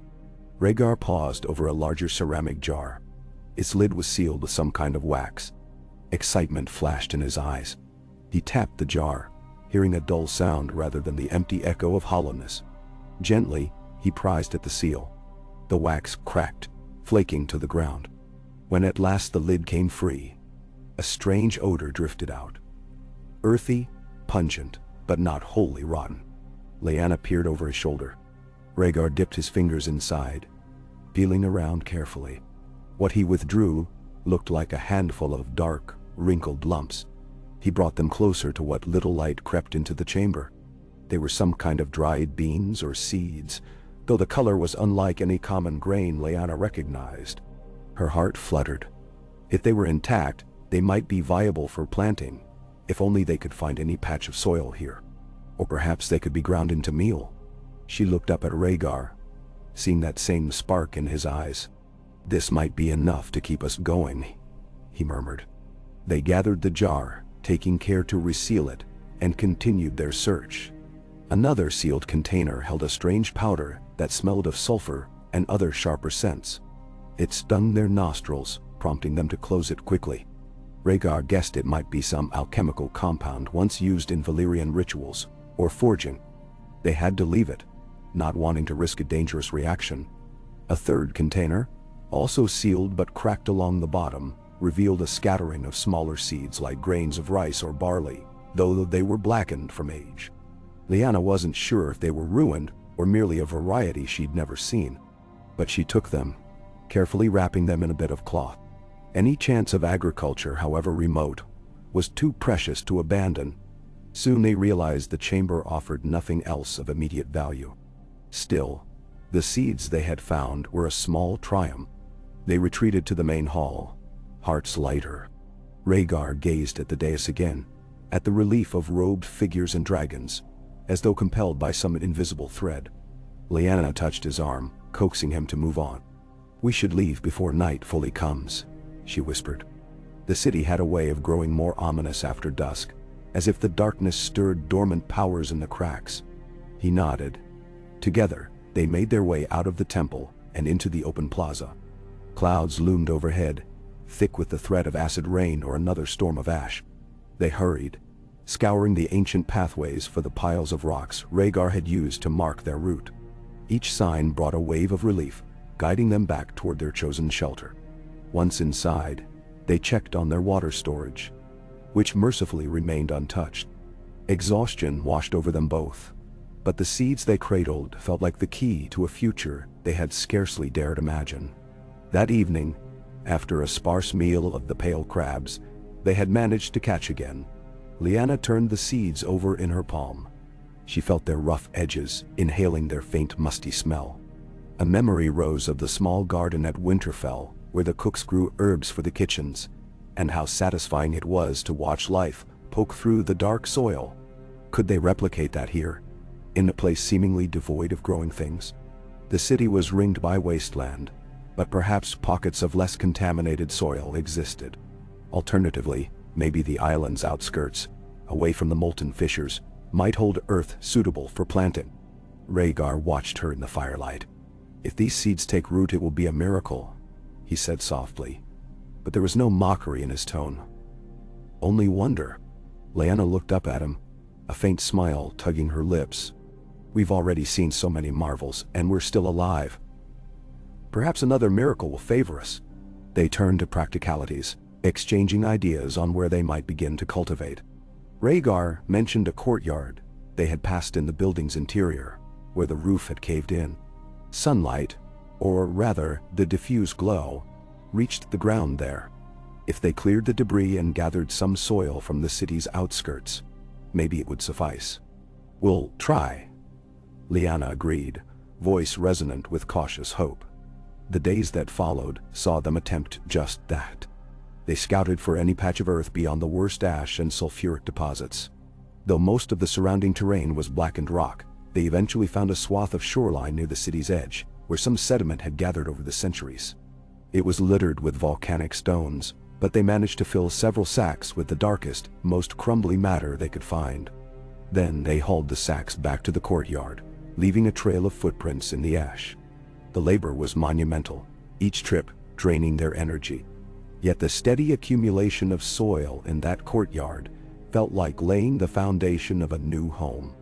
Once they had enough, they spread the soil in an open patch. Rhaegar used a broken rod of metal to loosen it further, forming a makeshift rake. Lyanna gently pressed a few seeds into the ground, patting them down with trembling fingers. She could not help but laugh at the absurdity of it, planting in the heart of old Valyria, where nothing green had been seen for centuries, if the stories were to be believed. Yet in that laugh, she found genuine joy. Even if it failed, the act itself was a spark of defiance against the ruin.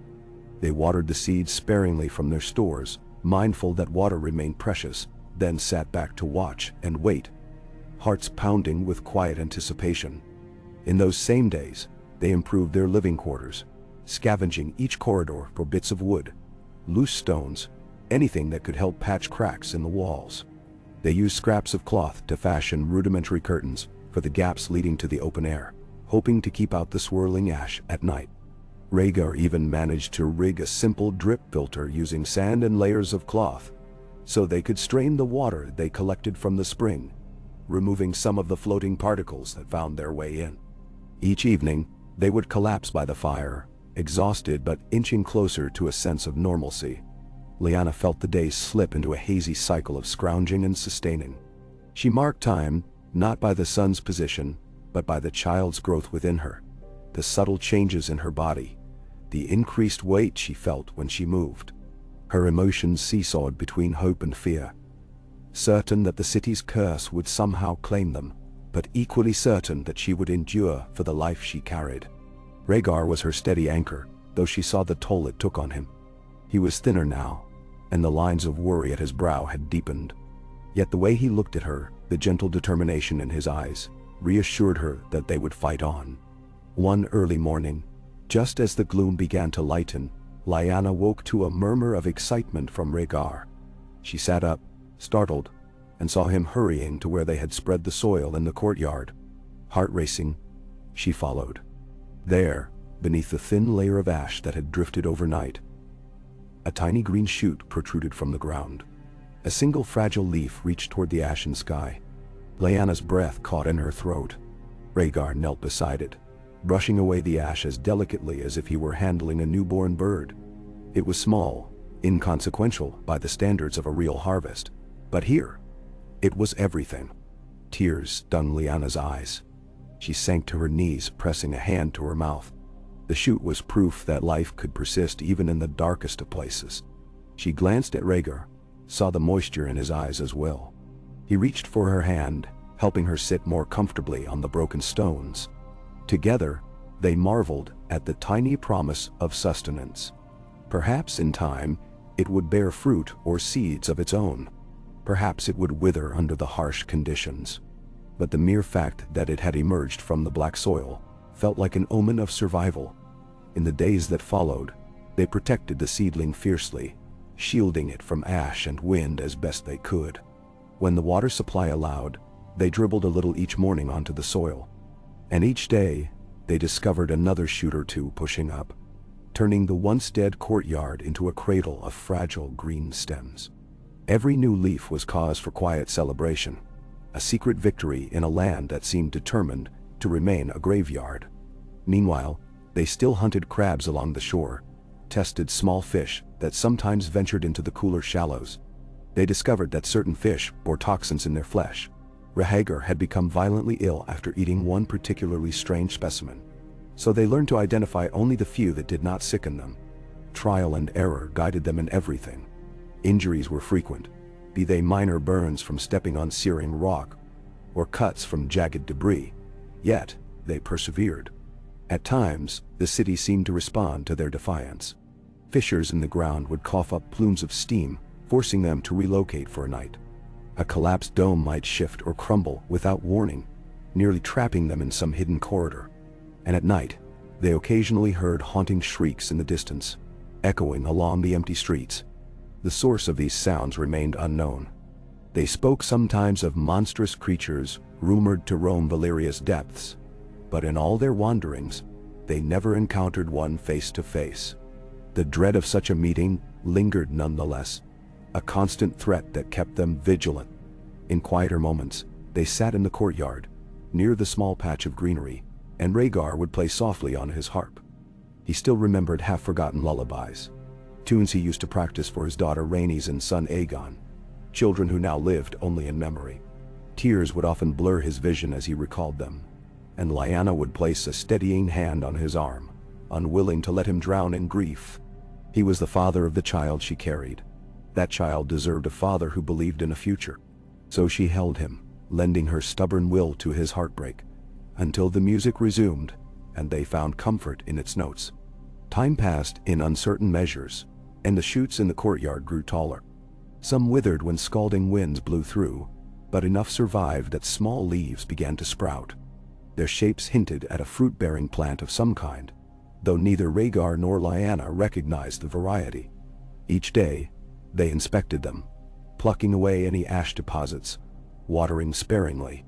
The hope that they might someday harvest real nourishment from these plants became a driving force, an anchor that gave them reason to keep enduring Valyria's ceaseless torment. Lyanna's belly swelled, her movements slowed, and she found herself tiring more easily, especially in the city's intense heat. She could feel the child's kicks with greater clarity now, sometimes pressing a hand to her abdomen, and smiling at the spirited pushes within. Rhaegar would pause whatever he was doing, rushing to place his palm against her skin, his face lighting up in wonder at the life inside. That small, shared moment of joy often carried them through the day's hardships. As her condition advanced, they began to speak in hushed tones of the birth. Neither was entirely sure how to handle it without a midwife or maester. Lyanna recalled some of the elder women in Winterfell discussing childbearing, the herbs that could alleviate pain, the warm water needed. They could only improvise. Rhaegar listened intently, determined to learn whatever he could. He even rummaged through the old tomes they had found, mostly rotted, to see if any mention of birthing rituals or healing practices remained. So far, he had uncovered nothing practical. Despite the constant threat of the city's dangers, they carved out a fragile sense of routine. Mornings were spent foraging for crabs and scrounging along the outskirts for anything salvageable. Afternoons were reserved for tending their small garden, reinforcing their shelter, and ensuring the water supply remained uncontaminated. Evenings, they would share a meager meal, talk of their memories, both painful and sweet, and plan for the child's arrival. They spoke of names, though they never quite settled on one. Rhaegar sometimes suggested a Valyrian name to honor his heritage, but Lyanna hesitated. She felt the pull of her own lineage too, a Stark's name meant for northern snows, not this scorched realm. Yet they both knew the child would be a fusion of those legacies, forged in a land of ruin and flame. At night, when sleep stole over them, they often huddled close to ward off fears. Lyanna would sometimes awaken to see Rhaegar staring into the darkness, harp silent at his side, lost in thoughts of the 7 kingdoms they had left behind. She suspected he wondered about his siblings, long dead, the remnants of House Targaryen. The Iron Throne he once believed was his destiny. Did he regret fleeing? Did he grieve that no one would sing songs of the rightful prince now? Perhaps. But he never voiced these laments. Instead, he squeezed Lyanna's hand and pressed a soft kiss to her temple, as if to say, "This is enough. Our child is enough." Occasionally, when they braved deeper explorations into the labyrinth of broken buildings, they found small relics of Valyria's past, ornamental daggers too rusted to be used, scraps of tapestry depicting dragons, lumps of fused stone that might once have been the foundation of a grand palace. None of it truly served them beyond fueling a sense of awe and respect for the ghosts that inhabited these ruins. They learned to navigate by memory and small markings, step by cautious step. Weeks blended into a haze of ash-stained toil and fragile hope. The child within Lyanna continued to grow. Rhaegar's face became leaner, his eyes more intense, but also more focused than she had ever known them to be. Their water storage system grew more sophisticated, with each jar or jug marked and sealed to prevent contamination. A small stash of dried crab meat was kept in a makeshift larder, to weather days when the sea's bounty proved elusive. Their garden sprouted thin, pale fruit that resembled elongated peppers or pods, though the color was a sickly yellowish green. Neither recognized the type, but they prayed it was not deadly. The first time one ripened enough to pluck, they tested it in small bites, waiting anxiously for any ill effect. None came, and the flavor, while bitter, was undeniably sustenance. So it was that they began to sustain themselves on this mixture of pale crustaceans, bitter fruit, and the occasional fish that did not sicken them. Lyanna's cheeks no longer had the fullness they once did, and Rhaegar's frame was wiry with the kind of muscle that came from constant work.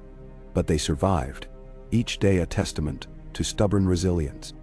The city seemed at times to watch them, but it did not strike them down.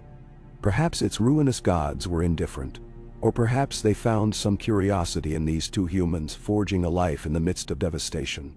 One evening, as they settled by the bricked-up fireplace, Lyanna felt the child move in an unusual way, an insistent pressure that made her wince. She pressed a hand against her abdomen, noticing how tight her skin felt. Her breath caught, and Rhaegar immediately knelt beside her, alarmed. "Is it time?" he asked, voice trembling. She shook her head, uncertain. The pains ebbed, replaced by a strange heaviness in her hips. The child was simply changing position, she guessed, reminding her that the birth would come soon, whether they were prepared or not. They exchanged a look of silent understanding. This was their reality. No midwives, no warm chambers, no safe bed. Only them, in a realm of ghosts and ash. But they were determined, and so they devised whatever plan they could. Rhaegar gathered soft cloth from tapestries, shredded them into strips for swaddling. Lyanna tried to recall every piece of advice she'd heard about childbirth, praying the mother had not wholly forsaken them. And each night, as she lay down, she whispered a promise to the child within. "We will survive this, you and I. No matter the cost, no matter the ghosts that haunt these ruins, we will find our dawn." Thus the days in Valyria stretched on, each one etched with both terror and hope. Surrounded by the crumbled might of an ancient empire, they staked their fragile claim on life, forging a sanctuary where once only destruction reigned. And in the midst of it all, their love, born of prophecy, sealed in defiance, became the quiet heart of a new story, hidden from the eyes of kingdoms that believed them long dead. They lived for the child they would soon cradle, for the chance to rewrite their destiny amid the black stones and ghostly winds. And so they pressed on, hand in hand, into whatever the next day might bring. They woke to find the ash-laden dawn as it always was, a dim haze that cast no warmth, painting the ruins in a gray half-light. Rhaegar's eyelids felt like lead, and his limbs protested any motion, but the insistent rumbling of his empty stomach called him to move. Beside him, Lyanna stirred, stretching her aching back as best she could. She had taken to sleeping on her side as her belly grew, though rest came only in fleeting intervals, punctured by fears that the slightest quake or hidden threat might claim them. Yet they were alive. Another day, another test of their will. They shared a look without words. It was the look they had exchanged for countless mornings now. A mutual promise that no matter how hostile the city, how thin their resources, they would face it together. Rhaegar ran a hand gently across Lyanna's swollen belly. The movement within was more vigorous these days. It seemed the child sensed the swirling energies of Valyria even before birth. Lyanna closed her eyes at the warmth of his touch, finding a moment of solace in it before he rose to tend the fire. Their embers had guttered in the night, so Rhaegar reached for the driftwood bundle they kept in a corner. He arranged a modest pile in the bricked-up fireplace, struck flint against the steel, and coaxed a flame from the stubborn sparks. The smoke was less noxious than before. They had grown adept at scavenging wood more thoroughly washed by the sea, letting the salt leach away some of the foulness from the ash-ridden land. Even so, the scent of sulfur lingered, that omnipresent reminder of where they were. Lyanna pushed herself upright, biting back a groan. Each day, her body felt heavier, more unwieldy. She pressed a hand to her lower back, massaging the knotted muscles, and watched Rhaegar fuss over the flame. The city's silent weight pressed down on her mind, a suffocating presence that sometimes made her yearn for a single glimpse of green grass beneath a crisp northern sky. Yet the memory of her family, the knowledge of Robert's vengeance, and the uncertain fate of the realm they left behind filled her with an equal dread. Here at least no one was hunting them. No banners sought to overshadow them with talk of usurpation. Their solitary existence was harsh, but it was theirs. Rhaegar placed a small pot of water near the flames to warm. Fresh water, enough to drink, and still have some left for the tender plants in the courtyard. Lyanna felt the flicker of hope that always sparked when she thought of their precious garden. Against all odds, those slender stalks had grown. A few had even borne misshapen pods they discovered to be edible. The taste was bitter, the texture grainy, but it was nourishment. That, alongside the pale crabs and the occasional fish that did not poison them, kept them alive. They shared a sparse meal, a handful of the garden's pods steamed in water with bits of dried crab for flavor. It was hardly appetizing, but Lyanna forced herself to eat slowly, mindful that her body needed every scrap of sustenance.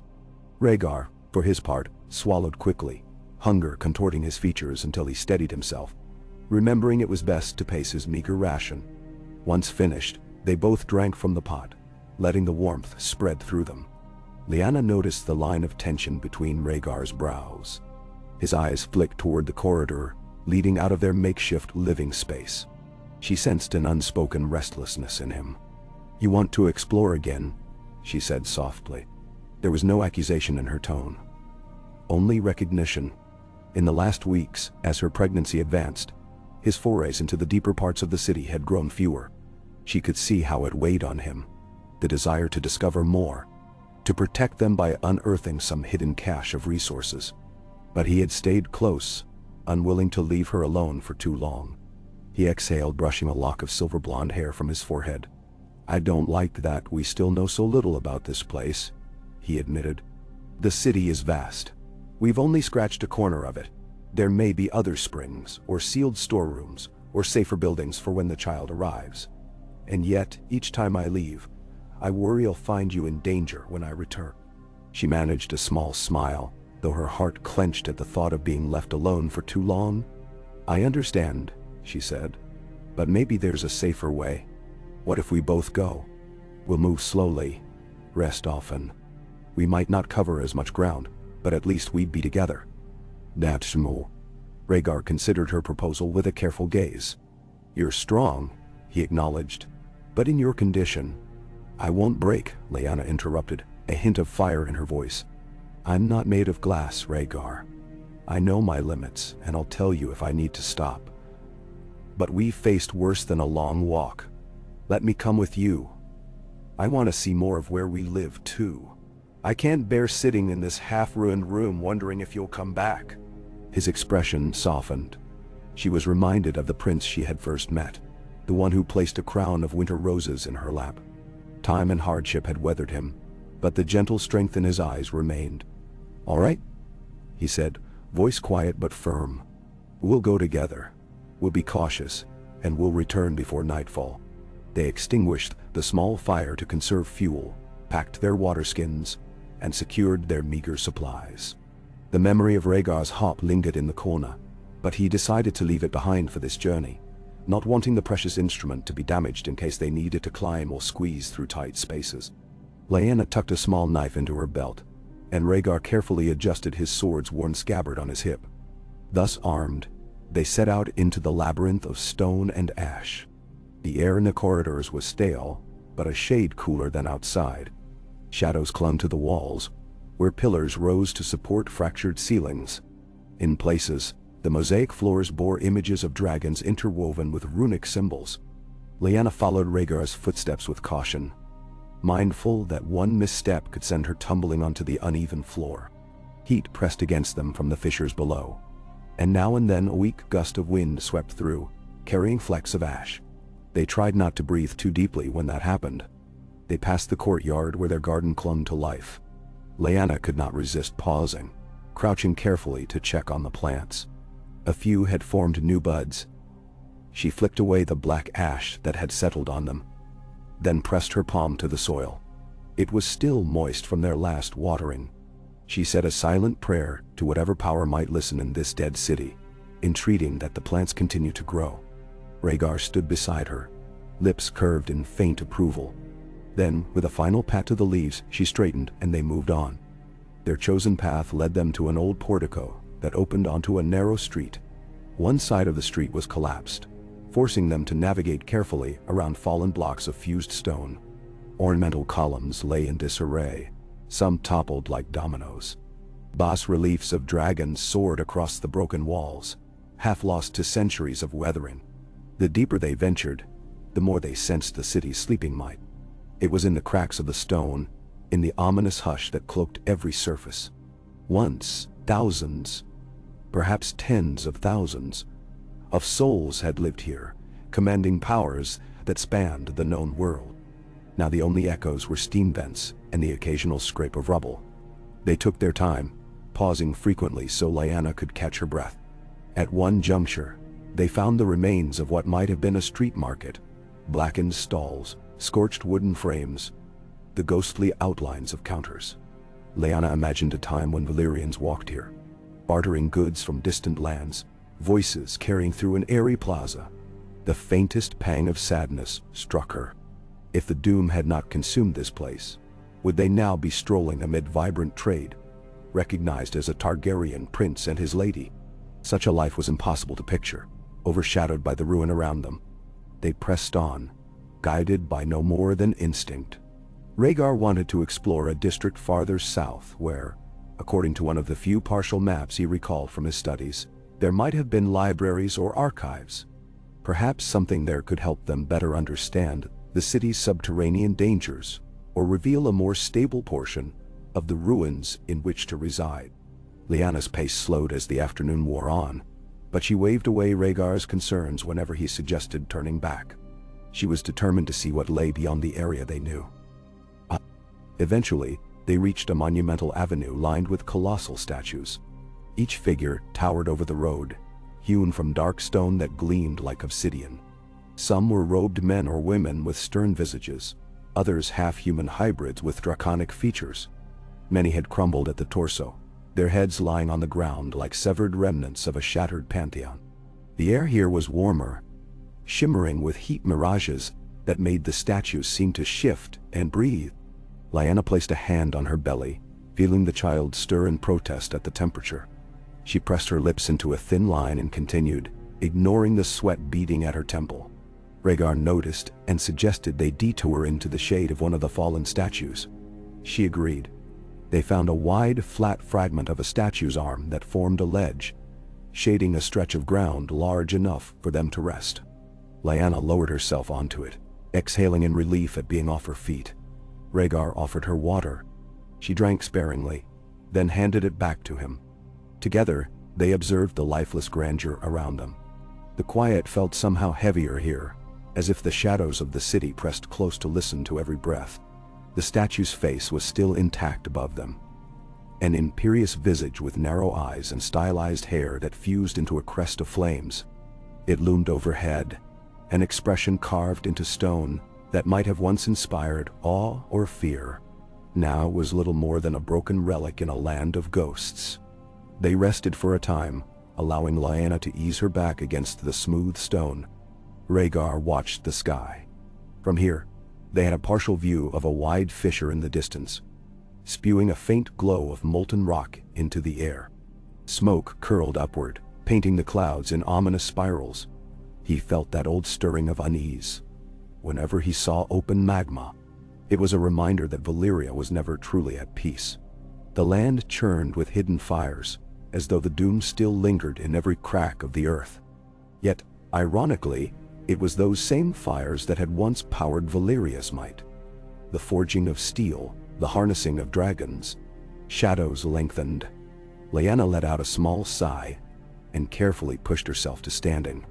"We should keep moving," she said. "I don't want to be caught out in the open when the city grows dark." Rhaegar agreed. They continued along the avenue until they reached what appeared to be the remains of a tall, domed building. Its roof was partially caved in, leaving a jagged hole that exposed the interior to the ash-choked sky. An ornate facade still stood, featuring carved scenes of robed scholars, surrounded by tomes and scrolls. Rhaegar's pulse quickened. This must have been some kind of grand library or repository. If any place in Valyria might hold knowledge that could help them survive, it would be here. They slipped cautiously through a yawning archway. Inside, the space was cavernous, though strewn with debris from the collapsed dome. Broken columns rose, some precariously leaning against fallen beams. A large portion of the floor had sunk, forming a pit filled with rubble, but narrow walkways remained passable around the perimeter. Here and there, shattered shelves littered the ground, and the remnants of books, most turned to dust, lay in heaps. The air smelled of damp stone and ancient rot, tinged with the ever-present sulfur from below. Rhaegar moved from one pile to another, sifting gently through the debris. Lyanna followed more slowly, trying not to trip on uneven ground. They both knew that finding an intact book or scroll, after all these centuries, was a slim hope. But they also recalled the sealed jars of seeds they had discovered before. Perhaps some portion of this library was similarly safeguarded. She paused by a fallen shelf, noticing a row of stone compartments built into the wall beyond.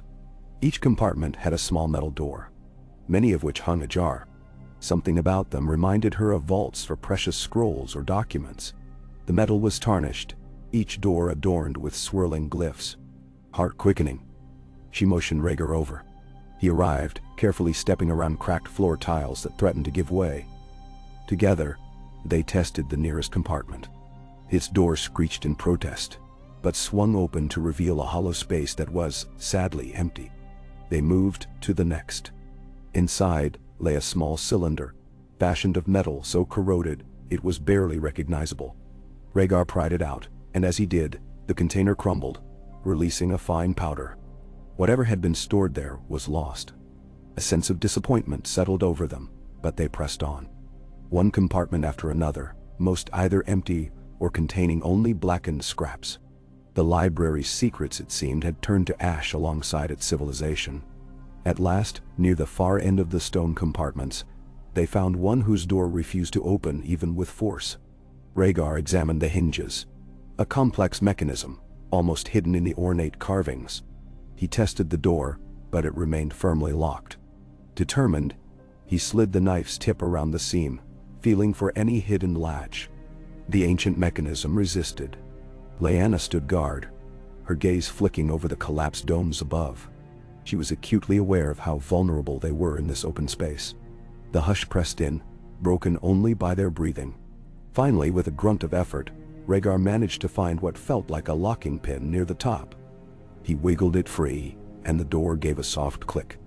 Gently, he pulled it open, revealing another small metal cylinder within. This one was shaped differently, sturdier, with intricate runes etched along its length. Rhaegar carefully lifted it out, surprised by its weight. Lyanna leaned in, the hair on the back of her neck prickling with anticipation. Rhaegar turned the cylinder in his hands. The runes were worn, but some shapes still glimmered faintly, as if inlaid with a metal that resisted corrosion. He tested the top. It had a cap that might unscrew.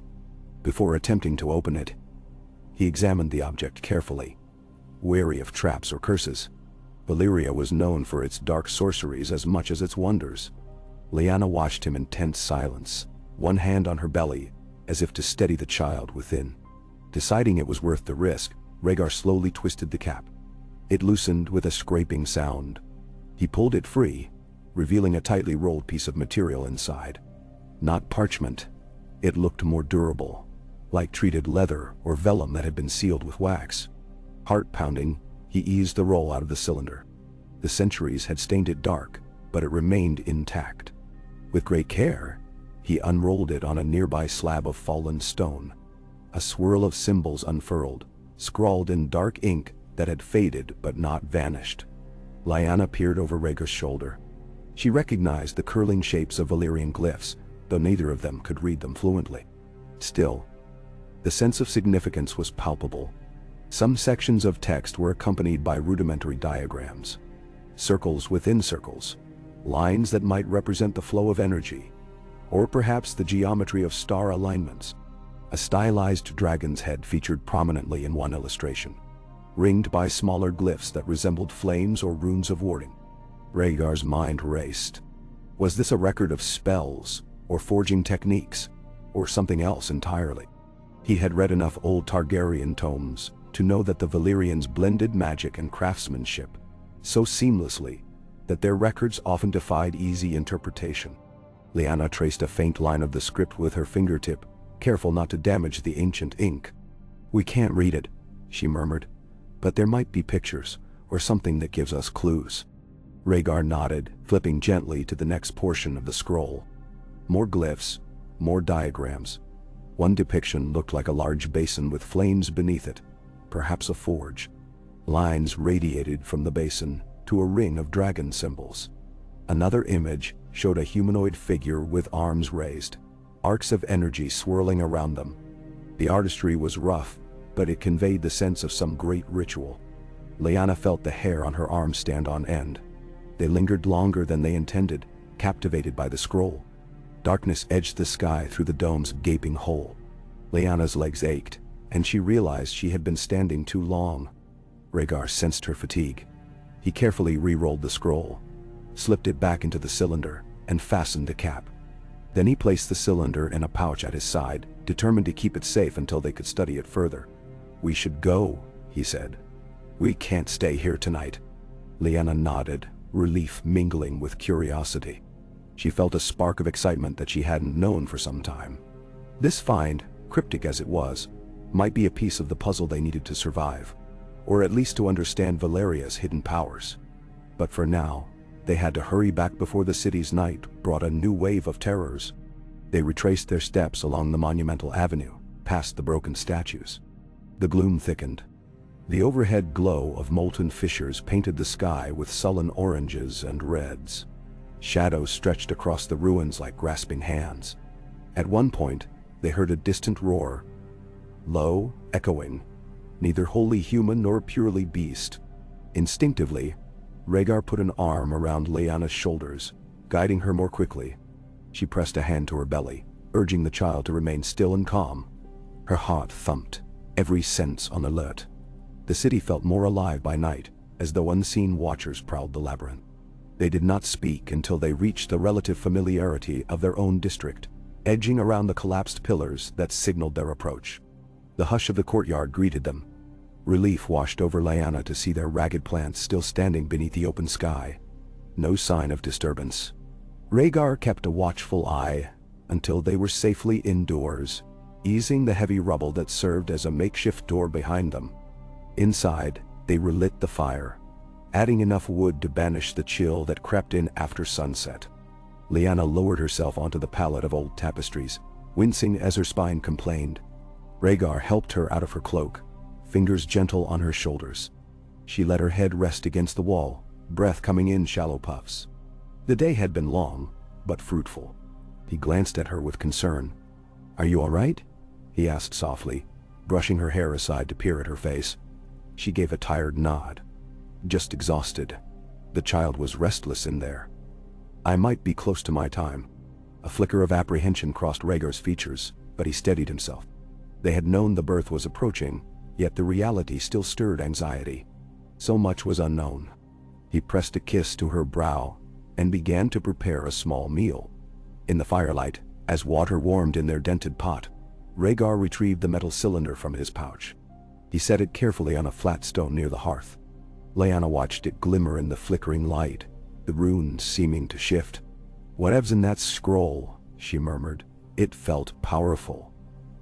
Even if we can't read the words, maybe it can show us how the Valyrians use the fires here.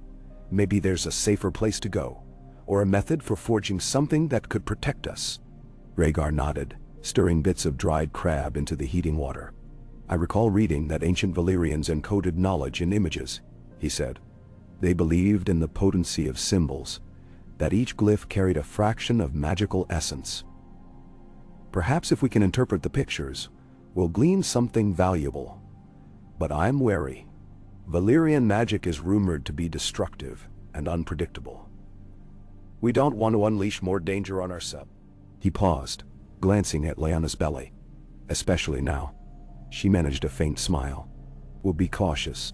But if it leads us to a better shelter, or helps us harness this place's power to keep the child safe, it's worth the risk.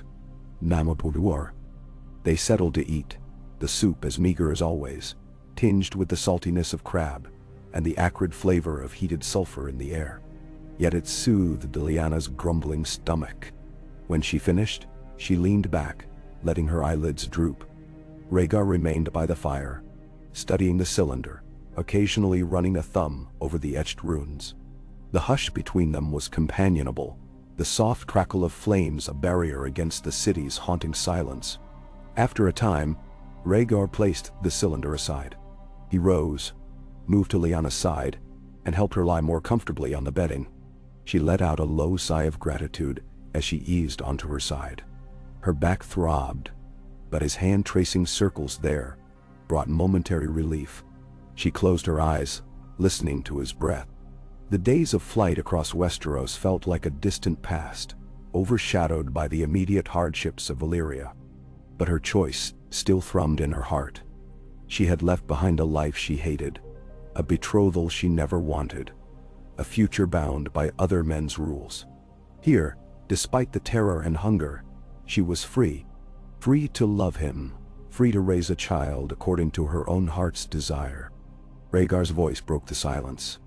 Do you ever regret it? The question was so soft. She might have missed it, if not for the depth of feeling in his tone. She opened her eyes and turned her gaze to him. She did not pretend to misunderstand. He was asking if she regretted fleeing with him, setting this entire fate in motion. She thought about her family, about her father and brothers who might never know the truth of her survival. She thought of Westeros, roiling with war and vengeance. Yet, in the hush of this moment, she felt the child's flutter beneath her ribs, felt Rhaegar's hand comforting her. Never, she said. I wish it hadn't come to this, to so much blood and grief. But I don't regret loving you, or the life we're trying to build. Even here, I'd rather face the unknown with you, than sit upon a throne beside a man I don't love, chained to a destiny I never chose. He nodded slowly, eyes glistening in the firelight. No more words were needed. He leaned forward, pressing his forehead to hers in a gesture of quiet devotion. They remained like that, breathing in tandem, until weariness dragged them both into fitful sleep. That night, Lyanna's dreams were filled with flickers of strange images, reminiscent of the scroll's diagrams. She saw a great forge in the belly of the city, flames rising from a pit that glowed white-hot, and around it a circle of robed figures chanting in a language she couldn't understand. A monstrous dragon, its scales molten with heat, coiled behind them, hissing smoke through flared nostrils. The chants grew louder until the very air vibrated, and then a burst of light swallowed everything, leaving only ash drifting on the wind. She woke gasping, heart pounding, half expecting to see robed specters in the chamber. But only darkness surrounded her, the fire reduced to embers. Rhaegar slept beside her, face calm for once. She slowed her breathing, rubbing her hands over her arms. The sense of being watched lingered, but no threat appeared. The city's silence was absolute. Eventually, she forced herself to lie down again, whispering a prayer for peaceful dreams that never quite came. Morning arrived in the form of a sallow glow behind the broken wall. Rhaegar rose first, stoking a small flame from the dying embers. Lyanna stirred, ache radiating through her body. She sat up, pressing a hand to her belly. The child felt heavy, a tangible reminder that the time grew near. Anxiety gnawed at the edges of her mind, but she pushed it aside. One step at a time, they decided the day's priority was deciphering the scroll. Rhaegar unrolled it carefully, letting what little daylight there was fall across the ancient vellum. Lyanna perched on a chunk of fallen masonry, leaning in despite the protest of her back. They studied the glyphs, trying to match them with any scraps of knowledge from Rhaegar's scattered recollections. Now and then, he would mutter a word that might be a guess at the meaning. Lyanna could see the frustration building in him. He had dedicated so much of his youth to reading the dusty volumes in the Red Keep's library, searching for prophecy and meaning. Yet here, with the language of his forebears, he was nearly illiterate. Still, the pictures told some story. One diagram repeated several times, a circle of runes around a stylized furnace. Next to it, a shape that looked like a blade or a scepter with flames along its length. Lyanna wondered if it referred to the forging of Valyrian steel, the secret that had been lost with the Doom. Another image showed a figure plunging something into a fiery pool, encircled by swirling lines that might be steam or magical essence. In the margins, small notations of the same mysterious glyph repeated over and over, a symbol that resembled a stylized eye crossed by a diagonal slash. Hours slipped away as they probed each diagram. They found references to star patterns, tiny clusters of dots in arcs that might indicate constellations. Rhaegar tried to recall the positions of certain star groups known to Westerosi maesters, but the correlation was unclear. Exhaustion weighed on them by midday, and they realized they had gleaned only broad impressions. The text remained locked away behind a wall of forgotten language. Lyanna rubbed her temples, feeling a mounting headache. "Maybe we need a different approach," she said, setting aside the piece of the scroll she'd been studying. "You've read about the history of Valyria. Is there a building or a hall that might contain translations? Some bilingual text from the time when they traded with other cultures?" Rhaegar pursed his lips. "Possibly. Some city records might have been stored in official archives. The Targaryen records mention that, before the Doom, many lords kept trade ledgers in Low Valyrian and the common tongue. If we could find such a place, we might at least identify key words." "Oh," Lyanna nodded, though the idea of searching the city for an archive felt as daunting as hunting for a needle in a frozen lake. Still, they had no better plan. She stood slowly, stretching. "Let's take a short walk. My body can't handle another day hunched over this scroll without moving. Perhaps a breath of the outside air will clear our minds." Though outside air in Valyria was hardly refreshing, Rhaegar agreed, and they rolled the scroll with care. Lyanna tucked it back into the metal cylinder, ensuring the cap was secure. They ventured once again into the labyrinth, though they stuck closer to their district this time, not wanting to repeat the previous day's grueling trek. The corridors felt oppressive.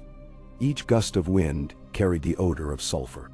The hush made even their soft footsteps echo, as if announcing their presence to whatever unseen entities lurked.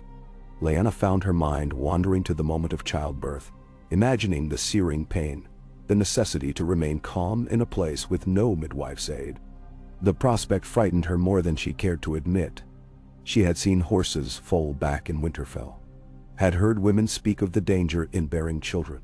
But she swallowed her fear, reminding herself she had no choice but to be strong. They circled around to a part of the structure they had not examined closely, a wide hall with rows of warped metal racks that might once have been used for storing supplies. Now, they lay scattered, twisted into useless shapes. Rhaegar gave a weary sigh, picking up a broken crate to see if it contained anything of use. Lyanna, meanwhile, noticed something curious near the far wall. A metal door with a bar across it, reminiscent of a larder or storage cellar. It bore a rectangular hatch near the top, which she guessed might have been for passing items in or out. She gestured to Rhaegar, and they both approached. The door was rusted shut, the bar crusted in place by centuries of corrosion.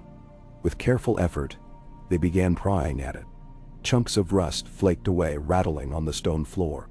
The city's silence seemed to close in around them, as though listening for any sign of intrusion. The bar gave way at last, clinging to the ground. Rhaegar leaned his shoulder into the door, pushing with a grunt. It creaked open, releasing a stale gust of air that smelled of dust and dampness. They exchanged a glance, then peered inside. Steps led downward into darkness, the stone walls slick with condensation. The temperature dropped noticeably, a relief from the stifling heat above. Lyanna braced herself, stepping down carefully, one hand on the wall for support. At the bottom, they entered a low-ceilinged chamber, its walls lined with recesses that might once have housed perishable goods. Now, most were empty or filled with unidentifiable sludge. But near one corner, they spotted a stack of sealed jars, larger and more numerous than the few they had previously found. Hearts pounding with cautious excitement, they hurried over. Each jar had a thick wax seal, the exteriors coated in a thin layer of gray mold. Some had cracked lids, but others appeared intact. Rhaegar tapped the side of one jar. It gave a dull sound, suggesting it might contain something substantial. Lyanna hesitated, placing a hand protectively over her belly. If the contents were rotten, or worse, toxic, they would have to be careful. But if they found preserved food, Rhaegar picked one jar with a relatively sound lid and tested the wax seal. It crumbled in his fingers. He gingerly lifted the lid. An odor rose, pungent, but not entirely foul. He peered inside, squinting in the dim light. A thick brownish paste filled the jar nearly to the brim. Lyanna wrinkled her nose. "What is it?" He dipped a fingertip in, sniffed it. The smell was strong, salty, vaguely reminiscent of fermented fish or sauce. He tasted a minuscule amount, grimacing at the brine. But after a moment, he nodded. It might be some form of pickled sauce or fermented paste. It hasn't spoiled entirely. The salt might have preserved it. Ancient Valyrian cuisine. He managed a tight-lipped smile. "I've eaten worse here." Lyanna regarded the jar with both relief and trepidation. If it was indeed edible, it could flavor their otherwise bland or bitter meals, maybe even provide nutrients they lacked. But how long had it sat here in the darkness? She watched Rhaegar for signs of sickness, but he seemed fine. They carefully resealed that jar and tested another, finding a similar substance. A third jar revealed something more solid, perhaps chunks of pickled vegetables, though their original color had long since faded to an unappealing grayish-brown.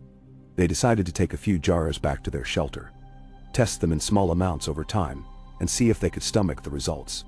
Even a fraction of these could mean valuable variety in their diet, or at least a new source of salt. They carried what they could manage, cautious not to slip on the damp steps.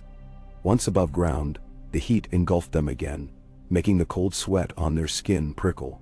But they felt a surge of optimism. The city, for all its emptiness, occasionally offered up small mercies. They returned to their quarters, setting the jars by a shaded alcove. Lyanna sank onto their makeshift bed with a gasp, relief flooding her as she eased the strain on her back. Rhaegar brought her water and knelt beside her.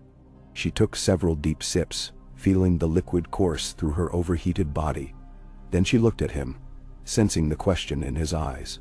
"Yes," she said softly before he could speak. "It's coming soon, I can feel it. Cramps, aches.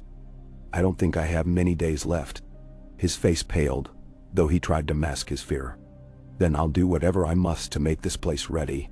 I'll gather more water. We can stock firewood, create a safe area for the birth." He glanced at the stone floors, the lack of anything resembling comfort. "If only we had a real bed, a real mattress." Lyanna squeezed his hand.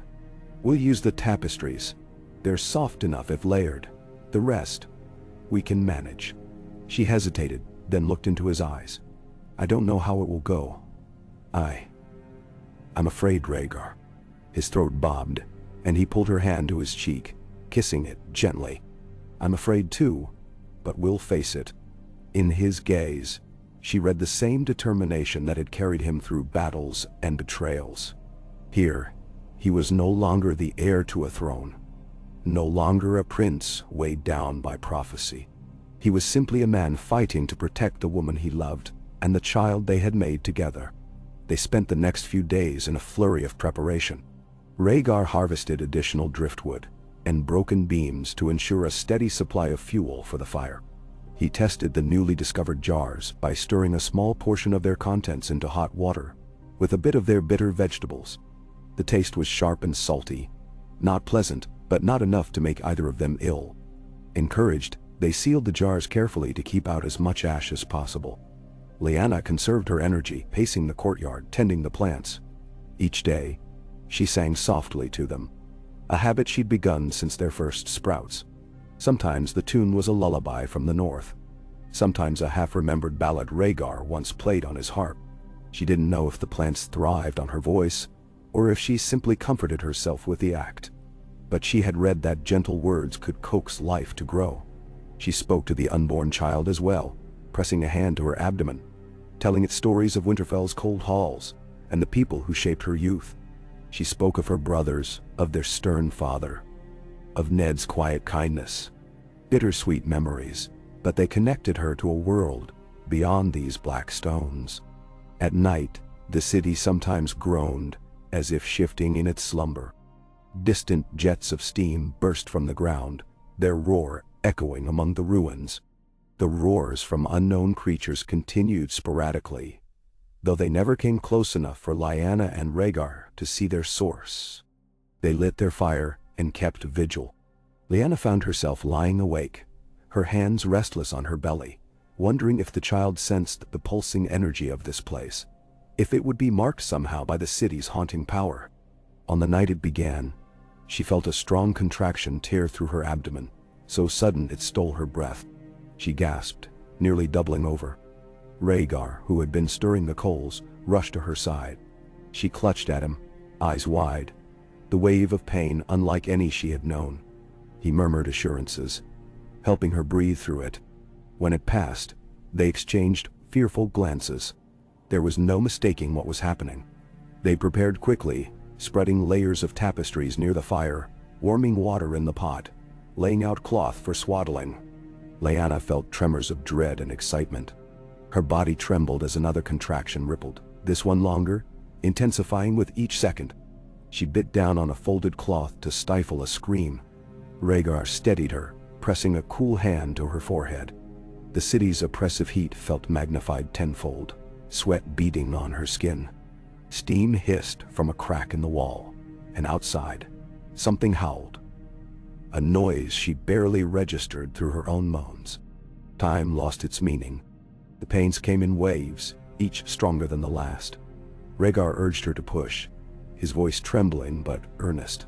She tried to focus on the child, on bringing it forth safely. Her thoughts blurred. She remembered her mother's face, though it was half forgotten. She saw Ned's gentle eyes. She remembered the wolf's den stories she loved as a girl. Then the memory of Harrenhal returned, Rhaegar's harp in her ears. A swirl of images, all overshadowed by the burning tension in her body. She cried out, her voice echoing in the vaulted space. She could feel the city listening, a silent audience to the primal act of birth. Rhaegar's palms supported her back, keeping her from collapsing, whispering desperate words of comfort. The contractions felt endless, tearing, and insistent. She feared she had no strength left, that she would black out under the agony. But something deeper within her refused to yield.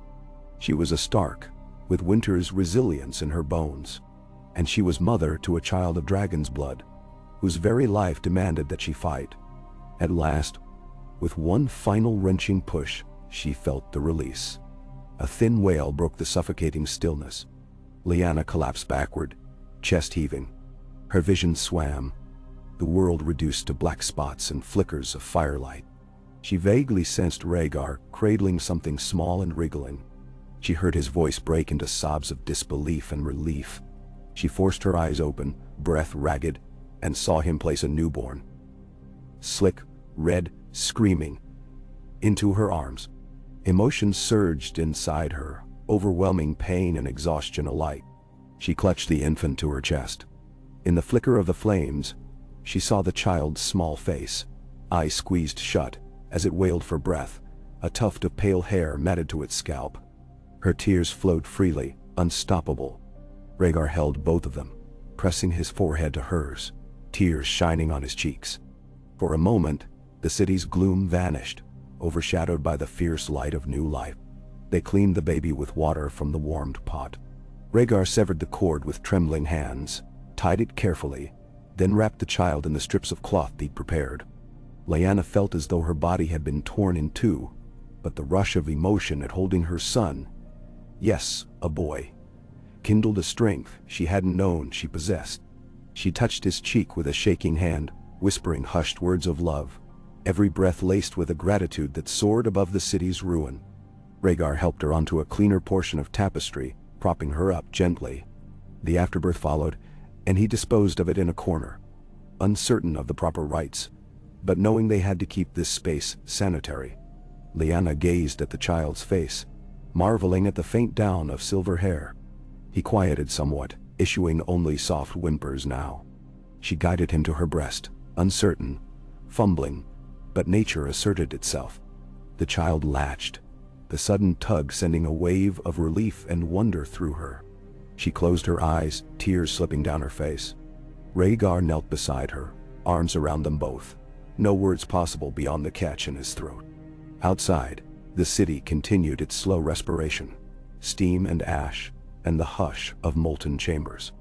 But here, in the shell of a building once dedicated to knowledge or power, a small cry rose to challenge the silence. Lyanna kissed the baby's brow, a fierce warmth coursing through her veins, through the pain, the exhaustion.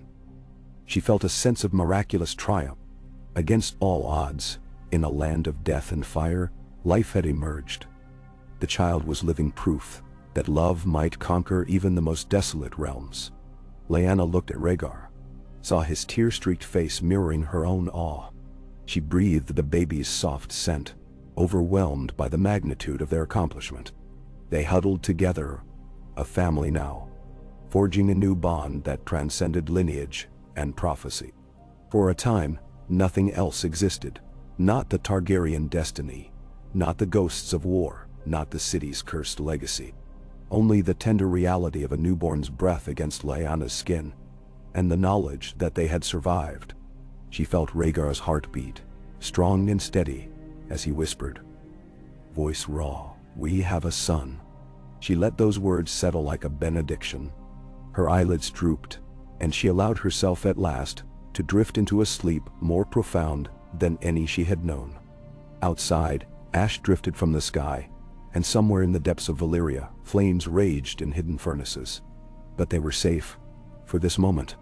The newborn's presence banished the city's ancient gloom, if only for a fragile span of hours. And in that lull, amid the broken stones of an empire undone by its own grandeur, hope came into the world anew.